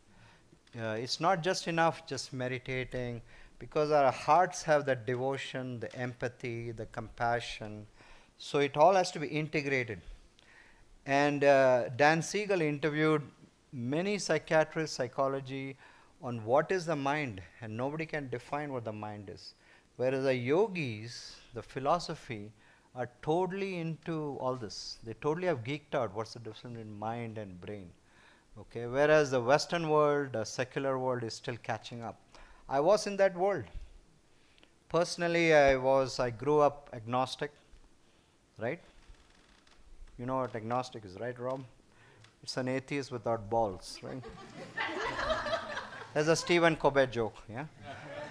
Then you can make a really bad joke that all women are agnostic, right? Oh, I don't want to go there. Okay.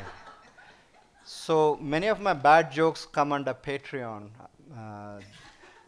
The YouTube channel is like, YouTube might ban me if I go too deep, so I put it behind a paywall. So I grew up as a engineer, scientist. I went to IIT Bombay, it's like MIT. Come here, I do a PhD in chemical physics from Cornell. It was very secular, but my marriage wasn't. Jyoti's always been spiritual. And we got married by arranged marriage. Remember, this retreat is about relationships, right? And how does a Hindu wedding happen? Big rocks in the sky. My life has been influenced by that. So the horoscopes matched, and this was in 1987. We got engaged.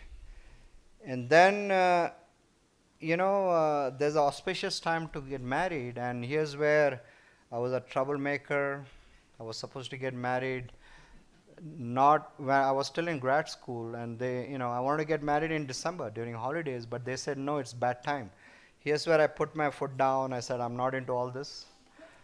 And we adjusted, and I took a plane from Ithaca, New York in December. Snow, plane got delayed, came to JFK. I literally saw my plane take off to India. And I had a mind to almost call it off. Seriously. But then what happened is I would call it perhaps attachment. See, in Indian arranged marriage, the love happens after marriage. So we got engaged in Chicago in a temple in '87. And then, we hardly knew each other. We just met in Pittsburgh, went out, and, decided to get married. I felt something. And then she wrote me a lot of letters. I wrote letters back.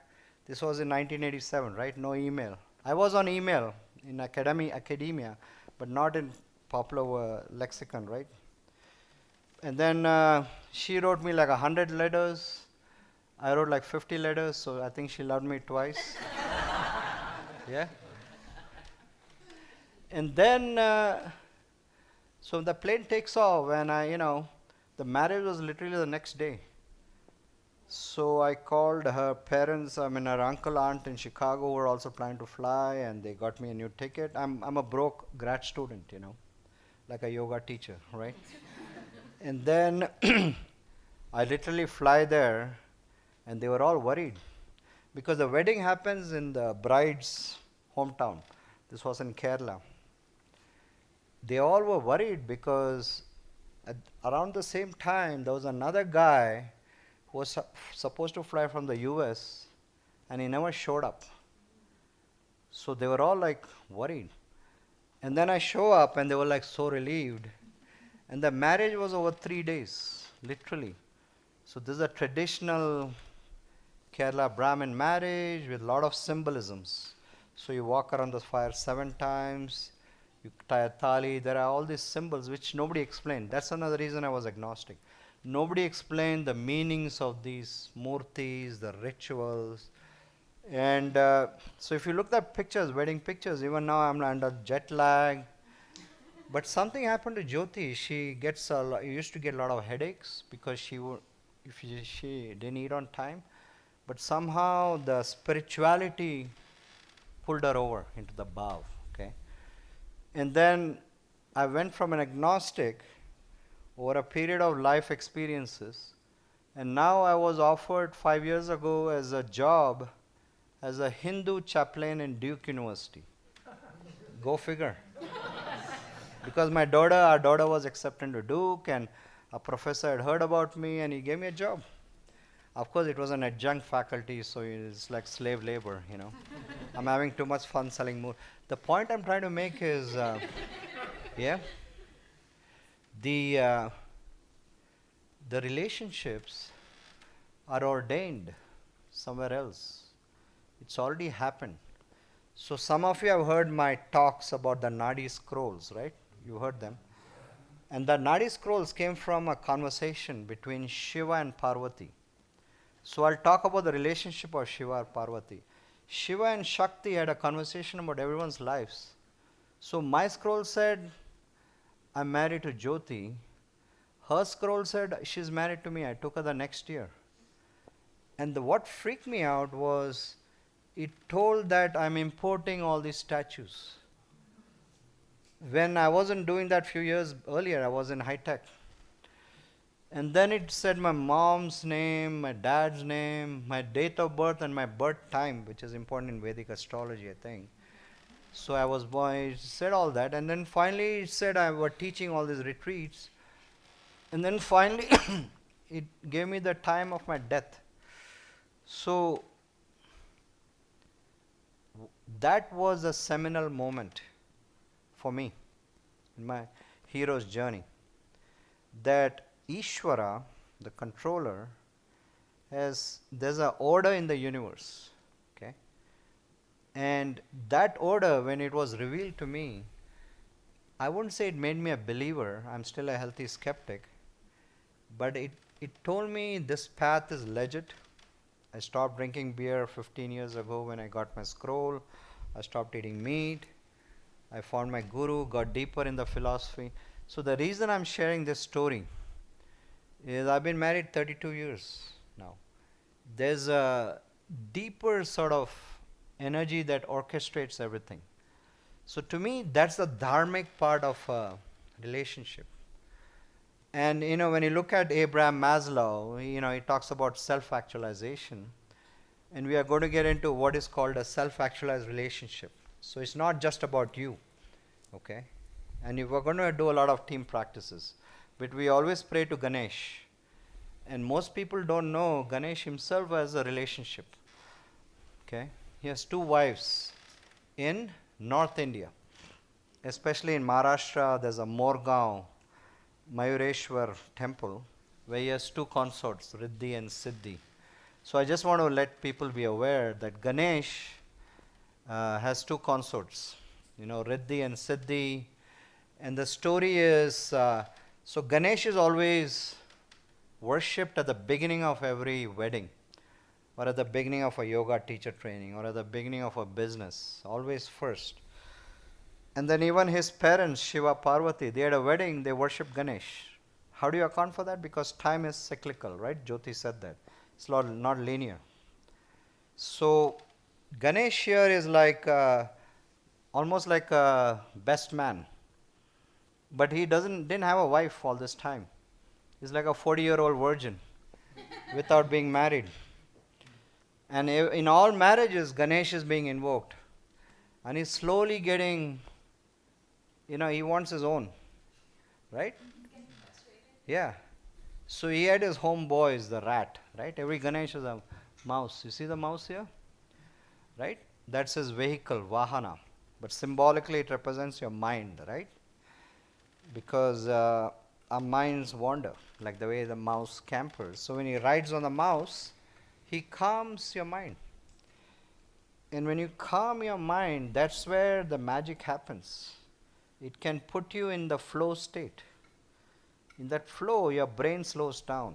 It's in between alpha and theta, between 4 and 8 hertz.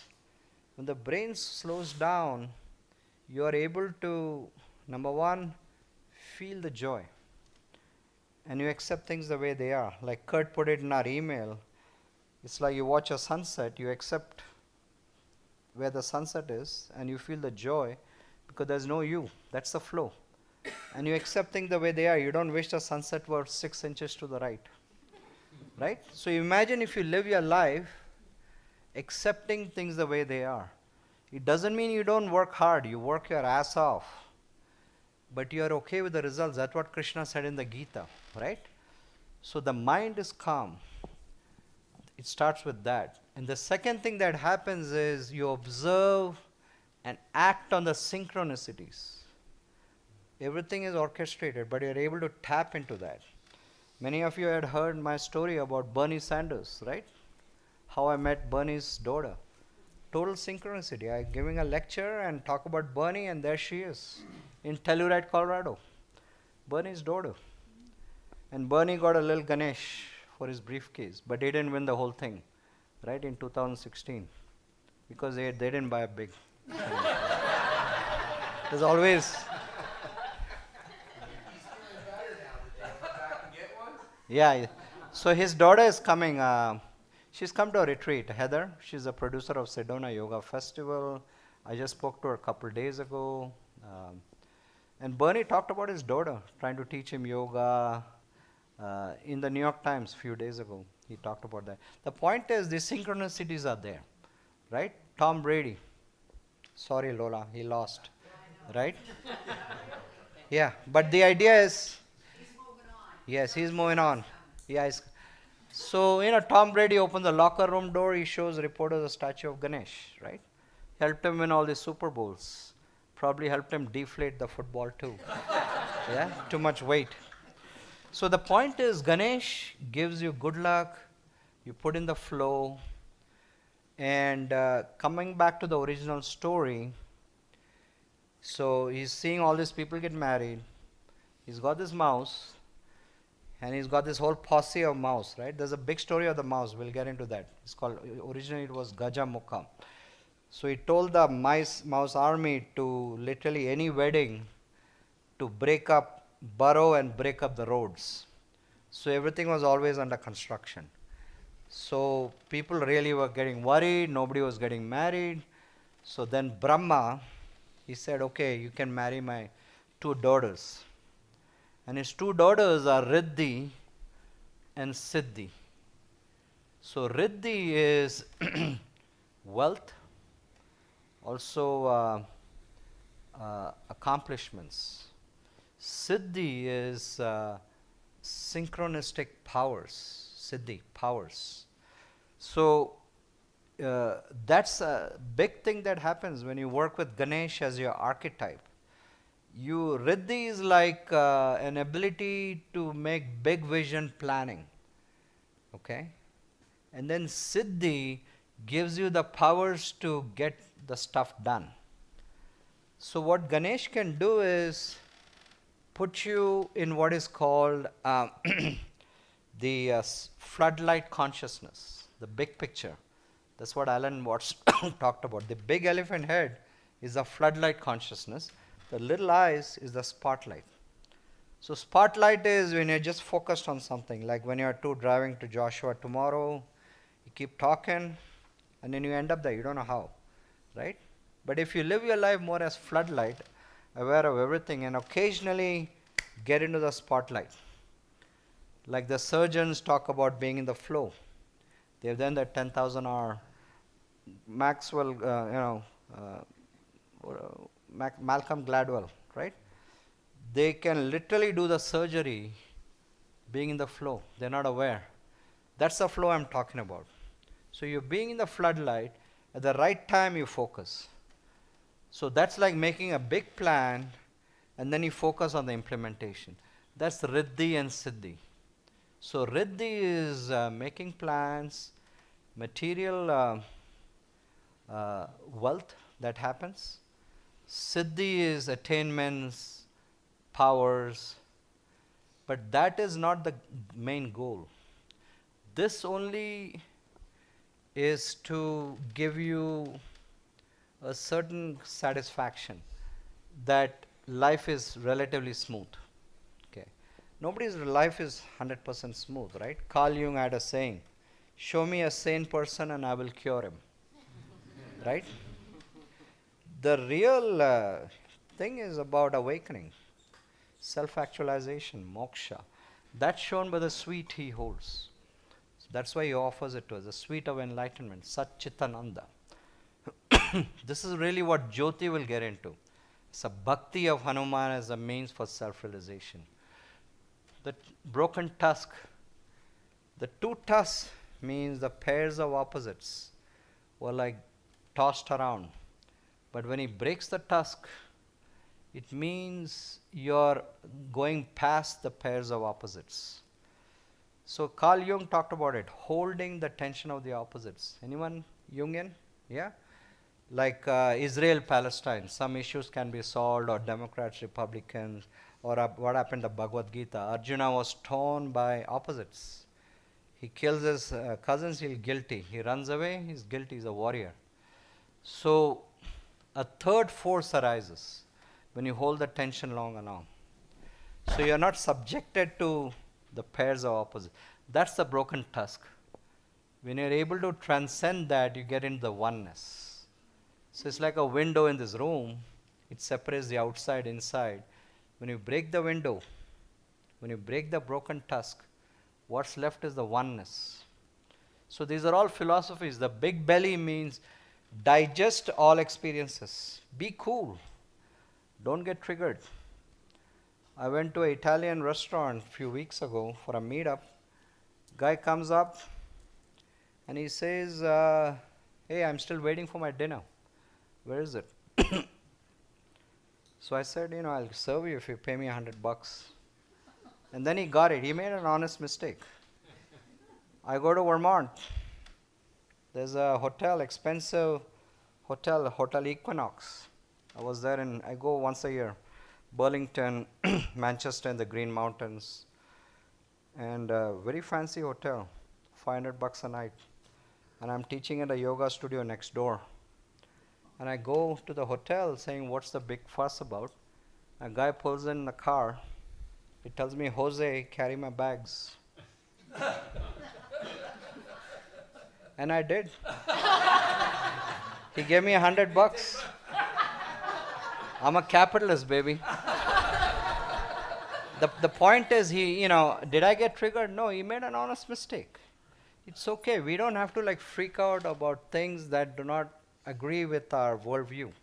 That's the big belly. It says, be cool, digest both the experiences. And the final big belly of Ganesh is Mahodara, where imagine the big belly enveloping the whole cosmos. So what Ganesh really represents is the ultimate equality. Tattvamasi, that thou art. The human body is us. The big elephant head is infinite. So it's the ultimate equation. You are infinite. So to me, that is more important than the material, This will come and go, okay? So the point I'm trying to make is Ganesh himself as a relationship, which we can use for your awakening. Tomorrow, we will get into the dot, the center, which is Shiva and Shakti. And it's a fascinating storytelling. Yoga comes in it. There's a lot of relationship issues. How do you woo your significant other? There's a dopamine, there's a dharma. Which approach do you take? Okay. And then how do you deal with a loss of a significant other? How attached are you to the body-mind? And then how can your significant other help you in your awakening journey? So there are many issues we're going to get into. And that's just a start, because we have so many. We're going to get into Lakshmi, Vishnu, Krishna, Radha. At the end of the day, I'm just zeroing in on partners. But there are other relationships, right? So Madhurya Bhava is significant other. Dasya Bhava is Hanuman, servant. Then you also have Vatsalya Bhava, which is mother of an archetype. Many archetypes. And then there is something called Vikrita Bhava, which is enemy. And then there's ultimate relationship with your teacher, which is Sakhya Bhava, which is what Arjuna had with Krishna, the original Uber driver, right? So the point is, there's all kinds of relationships, but I want to zero in on significant other, because I do feel this is the single biggest thing that trips up a lot of people. Is that fair? I mean, everyone has stories and, it's hard. I get it. It's hard. But I want to zero in on that and other relationships. Is that clear, the plan? And then Jyoti is sort of, really she's about awakening, self-realization. So her angle will be more about moksha, and mine is more about samsara. Do you have any questions, comments, expectations? I would encourage you to come for the puja at 8 o'clock. Okay, it's a non-dual puja. It's a very unique way. The puja is accompanied with meditation on the philosophy. So, and then we get into a lot of group practices. So try to come a little earlier than 8, because only Friday traffic is an issue. Hey, we moved it back an hour. It used to start at 7. Yes. So then he would say, come a little early. And I'm Yes. like, dude, I got a 45-minute drive from my house. So come a little early means I'm waking up at 4:30 in the morning. Yeah. So y'all got it easy this year. But come a little early just for tomorrow, because parking, traffic. Try to come here at 7:30. Hey, I had a sign on my desk in grad school. The floggings will continue until morale improves. Yeah? So you can all sleep next week. Let's go full on 10 hours a day. Jai Ganesh.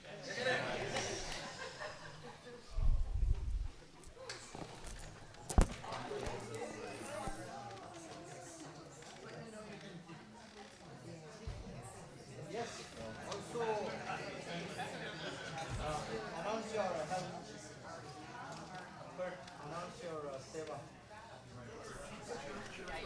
I would leave the chairs and the cushions right now. Usually we, after retreats, we'll pick them up and put them away, but this is a new thing. Again, we haven't had quite this many people. There's more coming tomorrow. There's more coming tomorrow morning, and we had to move some stuff around, so let's just leave them here for now. We've got a TV set up so that if you can't, depending on how many people, we'll put that here so that people who have to kind of sit in the back, they'll still be able to see what's going on. As far as the seva, again, it's really just if you see trash, please pick it up and throw it away, and if you see something in the bathroom that needs fixing, either just let me know or do it yourself. That would be very helpful. Other than that, there's still food back there, so if you're hungry, grab some. What else? Tomorrow morning we'll have mango lassi and chai, the bomb chai, to jack you up. That's it. Yep. It's Yes. recorded. Yes. Yes. Join Patreon though. It's like $10, 80 cents. It's like 3 Starbucks. It's 2 Starbucks. 2. Yes. Depending on what you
his job is because his father was a former mayor, right? So it's like, okay, this is a waste of their time.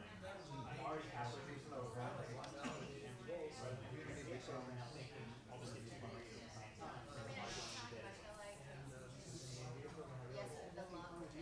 But the sports energy people I had a lot in common with because at least there was a service, right? There was a I always said, capitalize that, you know. And so then I was like, I'm just going to party in it. I'm just going to get the thing. But that was my realization. Now I still have a career after that. But I always want to do that.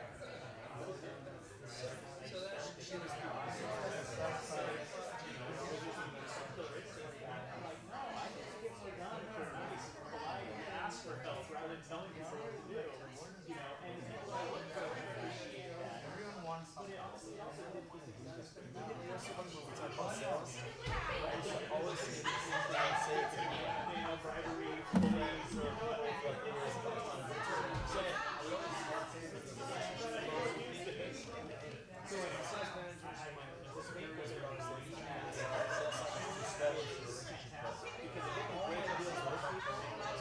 so you know what, I get that we have to get some guys that has very good values, right? But there's also and then they would finally say, what we should be able to share with our friends that are busy out there, something while we're respecting cues, all that stuff.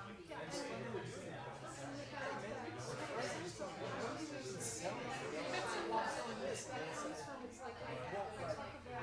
I'll sit in my paperwork or I'll just give you my deal. You know, like just take care of it. I'm going to do it. Take care of it.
Change all the rules for you, right?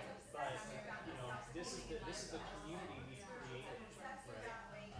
And you know, I'm happy to see that somebody's starting to think in the business world, you know, because it hasn't been, it wasn't like that, you know, 2 decades ago.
No, typically.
pass the baton on to you.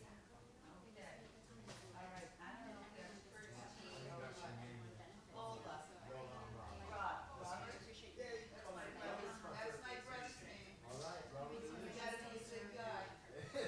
I have never met a bad Robert. Oh, that's so nice. Yeah, Robert Lewis, that's my real name. All right, sounds good. Follow. See you tomorrow. You too. Yeah, I'll catch you then. All right.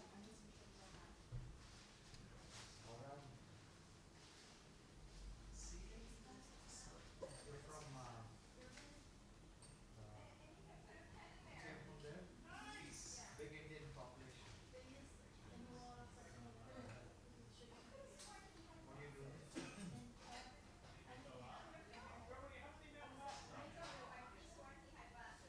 Oh, no, it's all coming down. You are a volunteer. I love that. You were the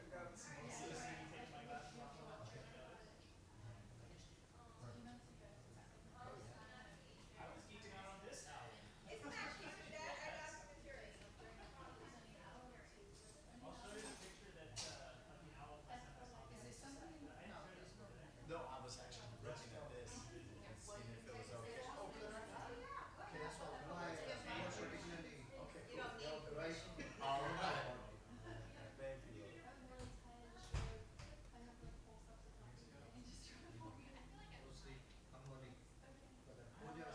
There was another couple. Good night, you too.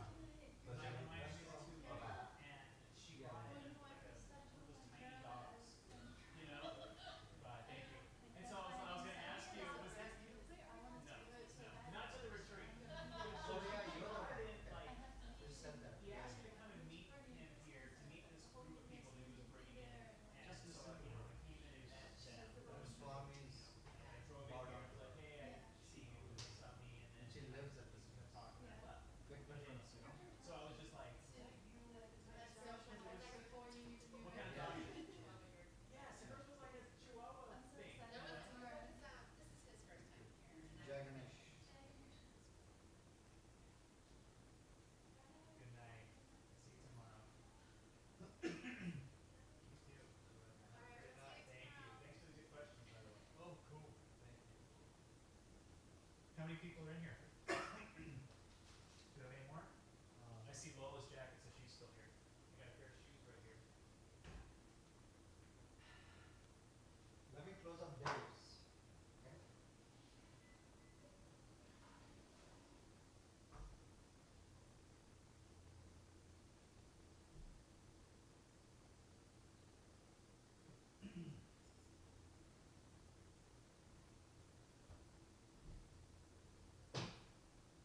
I've done the deal.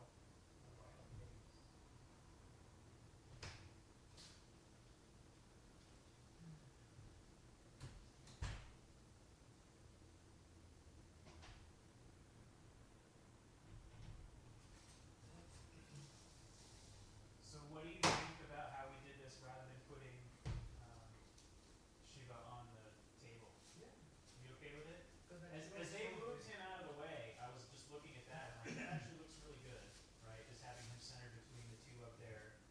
I didn't realize there's so much space here. Yeah. All worked out. Yeah. So what Jimmy was talking about is we could potentially move him down a little bit and then be able to move this over.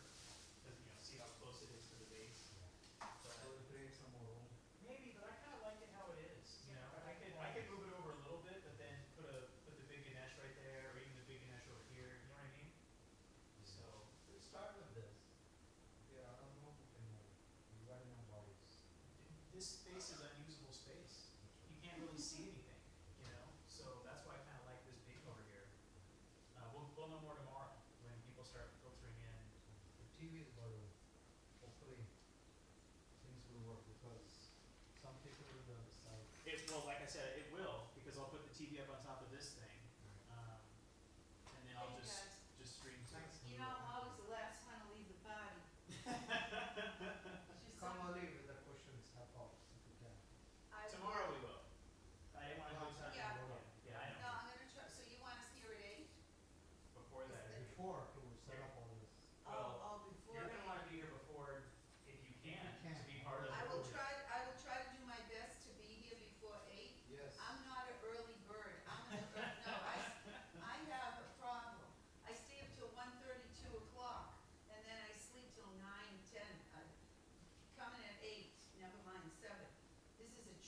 got like an owl. That's who you are. Oh, yeah. Susan gave me that. Yeah. Yeah. Is this a Harry Potter owl? No, she got it on her cruise. She's on a Disney cruise. All right, see you tomorrow.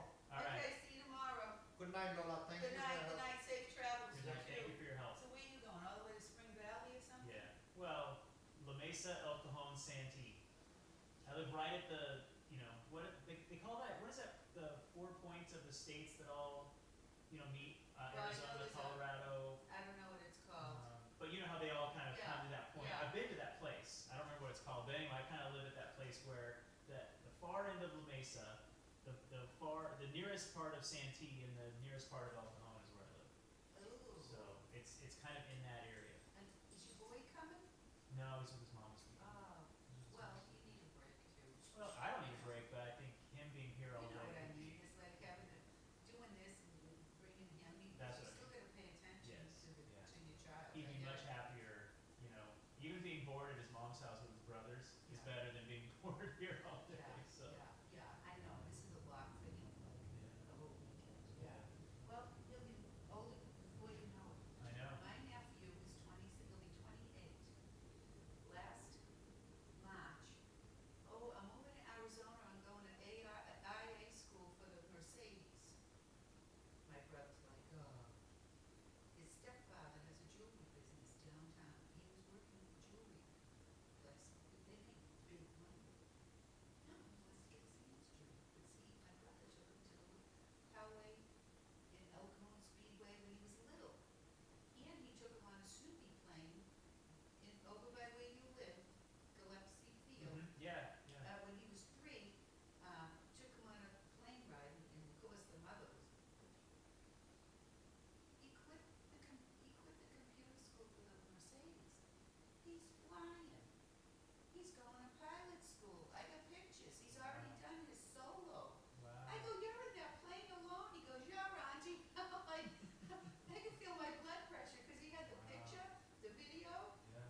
say it was like a wedding that Shiva and Parvati or Shiva and Shakti were at, or they were the guests of honor. How do you know all these stories? Because I look them up. I want to know who these deities are.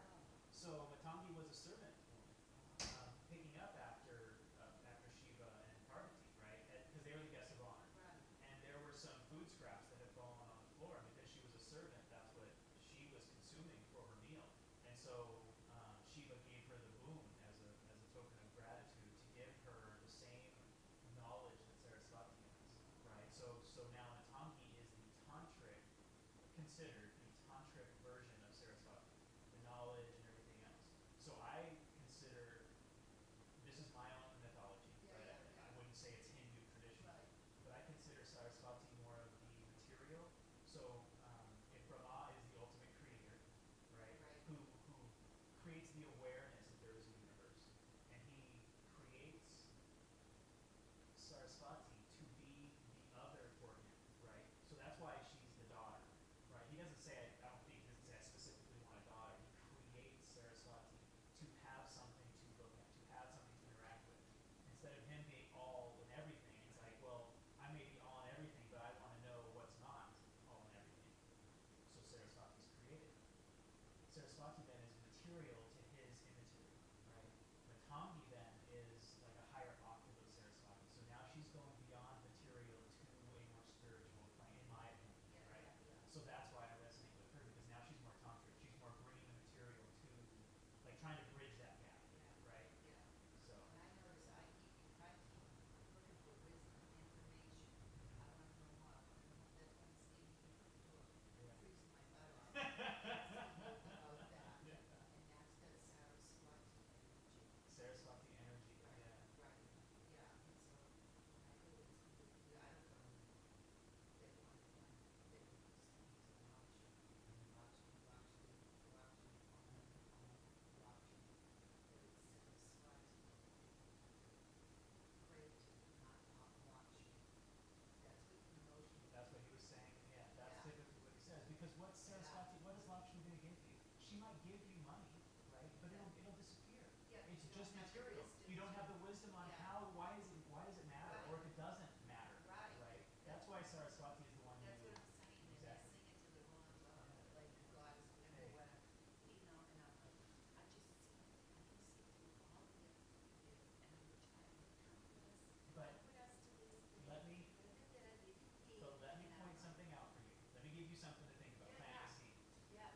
Just because they don't know it yet, that they're praying to Lakshmi for money, and pretty soon Lakshmi might give them money, but she's going to, Lakshmi will take it away, right? The shadow of Lakshmi, right? Yes. You already see it coming. I do. So there's no reason to not, if you are drawn to that practice, there's no reason to go away from that practice, because all you're saying is, I see where you guys are, right? Oh, I know what you're doing. I get it. I can appreciate everything else for what it is, right? And that aspect, that's your thing, right? Now, if they're going to demand you pay them, right, for something you didn't have to pay them for, then I can say, They yeah, tried walk that. away. They tried that. And they tried that with my friend. She went to India with them. And they all got in a cab. And the teacher doesn't beg her share. So she tried to bill my friend $35 more for the cab ride. She goes, in American money, that cab ride, $35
no Yeah. good or evil. There's no right or wrong. Right, There's it's no. all everything.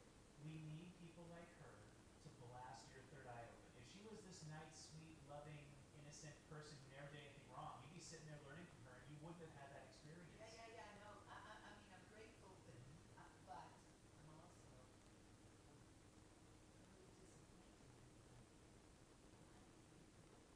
And that's the attachment. Yeah.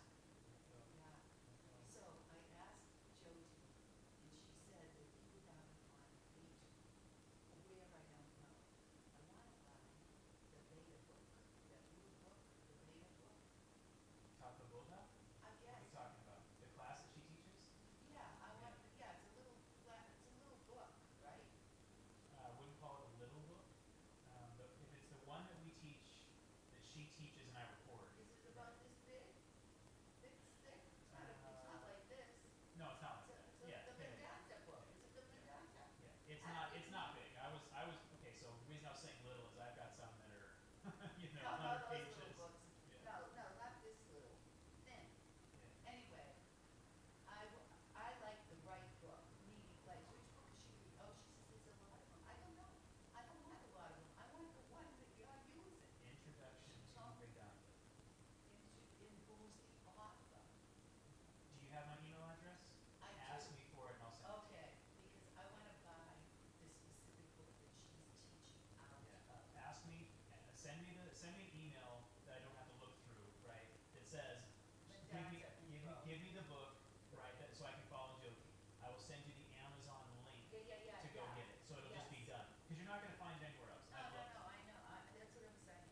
And so tonight, 40 people come in, 60, and I have no way to connect with these people to stay in touch. I'm really cranky about it. No. He doesn't need to get involved. I will run the show. The Facebook private group and the Instagram account. We're losing people. We're not losing. Again, These people that, look, they come from all over the world. These are not San Diego, which is out of the south. I understand. Nobody It's knows. Ishvara's will. They're coming from a place that says the people who are meant to be here will be here. I The people get who that. aren't. So I'm not trying to. But I'm talking about, we want to stay in a tribe. We can't communicate with each other. Trump doesn't let us do that. A patron, whatever it is. There's no group. There's no group You're right. communicado. You're right. That's all I'm saying. How can we reach out to other people? You're right. And what I'm Well, trying it's not and what about I'm being right. I'm Gemini. no I want I'm agreeing with you. So how do right? we do that? You're in charge. Why can't me and you just agree and put the Facebook page up there and keep it a private group so only the people that are there, that's how you want to do it. But it's no communicado. And everybody's kind of like, oh, hi, what's your name? And then they go, oh, no, we don't see them. Like, but the girl from Missouri, how should we stay in touch with this group? And a guy from Australia. I'm trying to use the right words, right, to describe why it's not happening. It's not happening. You can tell me with the wrong words. No, It's okay. what I mean is I'm not trying to be, coy about it. I'm trying to. There's a reason that it's not happening. Yeah, It's you know not. the It's not. reason? You What I, can't tell me. hold It's on. okay. What I'm not trying. I'm not. This is why I'm saying it needs to be the right words. It's not that Manoj says no. It's not that I say no. It's not that Jyoti says no. Take the personalities out of it. Yeah. What I'm saying is, when you listen to Jyoti, right, Yeah. and she talks about desires. Yes. Oh, so my Those- desire is what's getting in the way here? Not of manifesting that. Just the first part of your sentence. Your desire is getting in the way. Period. Right, that's what I'm saying. Yes. Not of it's getting in the way of making a Facebook page. Not of it's getting in the way of anything else. I want you to reflect on your desire is getting in the way. Right. Period. Okay. If you desire it, that's shadow work that's coming out saying, what is it? Why do I need community so much? I get that you want it. We want to build it, right? But if it doesn't manifest, are you going to be okay? Are you still going to want to be part of the community? Oh, yeah. Hold on. No. These are deeper questions. Yeah. That's why I'm saying I'm trying to find the right words. talking about it tonight about the eagle who always thought of Vishnu, always thought of Vishnu, always thought of Vishnu. In the Ramayana story, remember? She was saying, and then when he died, he was thinking of Vishnu so much, he reincarnated as Vishnu. I wrote that down, by the way. Exactly. Think of when you're dying, that's what you become. Yes. And I believe that because my aunt has dementia, and she always said, I'm going to hell when I die. Like, she was real, I'm going to go to hell. Well, she's living in hell. You get what you ask for. So, if your, so your desires, right? The eagle's desire was Vishnu. I get it. Yeah. So that's what I'm suggesting is, what are your desires? Really look at what your desires are, and then those that you realize. Probably, let's follow it down. Belonging. I don't know. Belonging. Only you can figure that out. No, I'm Yes. just real quick. It's like, why do I want to belong to this group that exists in outer space? Why? Because I want to belong. I want to communicate with. Why? Why? Oh, because you don't feel that you belong to anything, and that's your disconnect from spirit. That's a really, really profound start. Really profound start. Oh, well, this is So what happens when two people have a discussion. So that's what I'm saying, right? Is it's not that like anybody's holding it back. It's that when the time is right, it will just happen, right? It's like we can't control when the flower blooms. The flower knows when to bloom on its own. Right. So that flower will bloom when the time is appropriate. But in the meantime, if you have a desire for that flower to bloom, figure out what that desire is. Why you need to see that flower bloom. And I know, but there's going to be deeper stuff. Come on. Well, how much deeper can you get to the That's belonging your to job. belonging? That's your job to figure out. But there's always another layer. There's always Oh, because again, if we're thinking of Tathagata, right, in the book you want to get, Yes. the self is the ultimate thing. But it's not the self of my ego. It's not the self of my personality. It's not even the self that we're going to talk about in Carl Jung's stuff. That's not even the self, right? That's only a personified still self. That's not the one, right? That's not. So there's always a deeper level. So when you first come up with it, that's going to be a profound come up. This is my opinion. Right? Then there's going to be so now we're talking about belonging. So let's see, we're talking about belonging here. Like why do I want to belong so bad? Is it my past? Is it a past life? Like why do I feel like I don't belong? What would it feel like to belong? Where have I belonged? But you see what I mean? Like that's the rabbit holes to go down. To figure out where the desire, because belonging is just your first step on the path.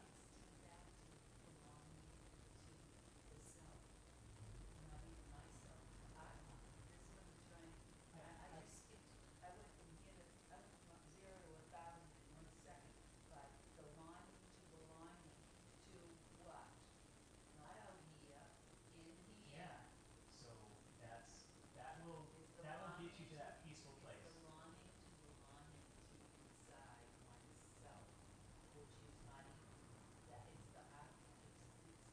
It's the Ultimately, it is. Yeah. But let's be honest. You haven't figured it out, and I haven't figured it out, and I know that all the people.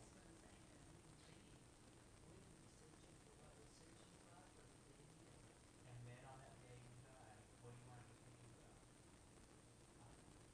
Well, that's what I mean. That's what Krishna's talking about, in my opinion, when he's always like, worship me. He's not worship Krishna, right? Anybody who says, bow down to Krishna, the embodiment, no, because that's not what Krishna is. I know. And I'm like, what the? No, he was a womanizer. He did this, he did that. No. So there's one yogi lady. I think she's in her 40s now, 45. What's the one? I thought the book was not because I want to read the dirty details. I'll read it. The Lola Yogi Bhajan is you. Because you are not you. Right? So that's what I'm trying to suggest. Yeah, this is why I can't worship. Like, no, but you can. And you absolutely must. At some point in your life, you must. Because Yogi Bhajan is you. It's all the self. That car is you. That flower is you. I am you. This hat is you. So ultimately, we need to see that Yogi Bhajan is me. Right? I have that little bit of incorruptibility. Right? Or corruptibility. You know what I mean? Look, I'm not saying that. So that's what I'm saying. And how beautiful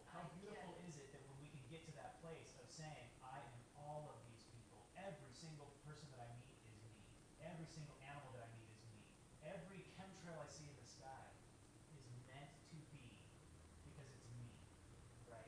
That's the place that when Krishna says, see me in everything, think of me in everything. Well, I That's said that one time to a friend. I said, hey, you know, you keep your shoes off. Don't be so hot. I go, you're keeping God. Now, he's chasing the Bible at the Catholic Church. He goes, come on, Lorraine, now. You're getting a little too out of it. And I'm like, no, I'm not. God, this is God. The shoe, like you said. And he's like, totally moving on about it. Because he's downhill. I get it. He doesn't get what I'm talking about. And that's what, like, that's one reason why I don't want to be, I'm really fighting getting involved with a relationship with a significant other because I'm over here doing my own soul searching. And you're over here gambling and drinking. I don't have time for this distraction. Yeah, you don't have to. You can be compassionate for that and see that as that's your beautiful journey, and I'll, but I don't have to support you financially or emotionally. Or emotionally, Yeah. even if you're puking in your own toilet. I don't like, and so there's so many crazy people up here. I'm like, oh no, I want to do this. This is what I noticed. You know, she said, oh, there's so many dogs on the plane. I noticed stressing myself. But he's not. Because when I bring him over, I go, oh, he's so cute, he's so cute, he's so cute. Can you pet?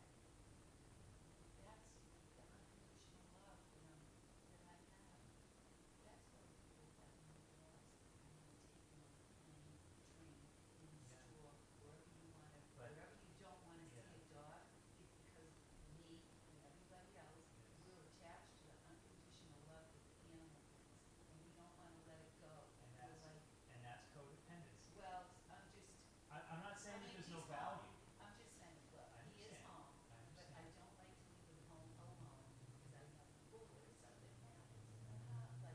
Go back and watch the video on love versus attachment that you. Oh, somebody else, was it her? I got that. Something happened. I don't know if I watched that one or I saw somebody else say something about love and attachment. Love is attachment. It's not love. I And just honestly, saw your something. dog's not giving you unconditional love. No. Try not feeding it for a while. Think you're still going to get love? Hell no. It'll be pissing all over the place. It'll be throwing a temper tantrum. It'll be barking and begging and everything else. Your dog's not giving you unconditional love. You want it from the dog, and the dog's really, really nice to you when everything's fine. But when it's not fine, let's see. I can tell you, look, I hear You give him all the free food and all the loving and everything all the time, right? He gets everything he wanted. Everything. That's not unconditional love, my dear. You make me laugh because he's been with me for 12 years. He's never chewed a shoe. Now, if I'm gone more than 3 days, then he won't go to the bathroom. Like he does stuff like that. Yes. So it's not unconditional love. But I hear you. Okay, but I hear you, and I can accept what you're telling me because I'm doing this work. Yeah. People that aren't doing this work, I feel, is unconditional love. I'm totally in agreement with you. Again, you are 100% right.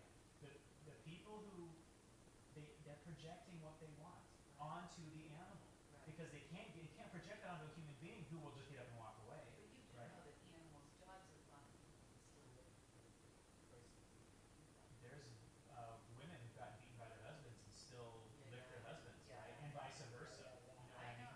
So we get conditioned into that response of what else is out there, right? At least I know this beater, right? How bad could the next beater be if this is the one that I have? Yeah. So that's not. Yeah. We're gonna stay here all night. I know. I'm gonna let you go, but this was great. See, all night, and I got the big piece right here in the door with you. Right on. So thank you. I will see you when you show up.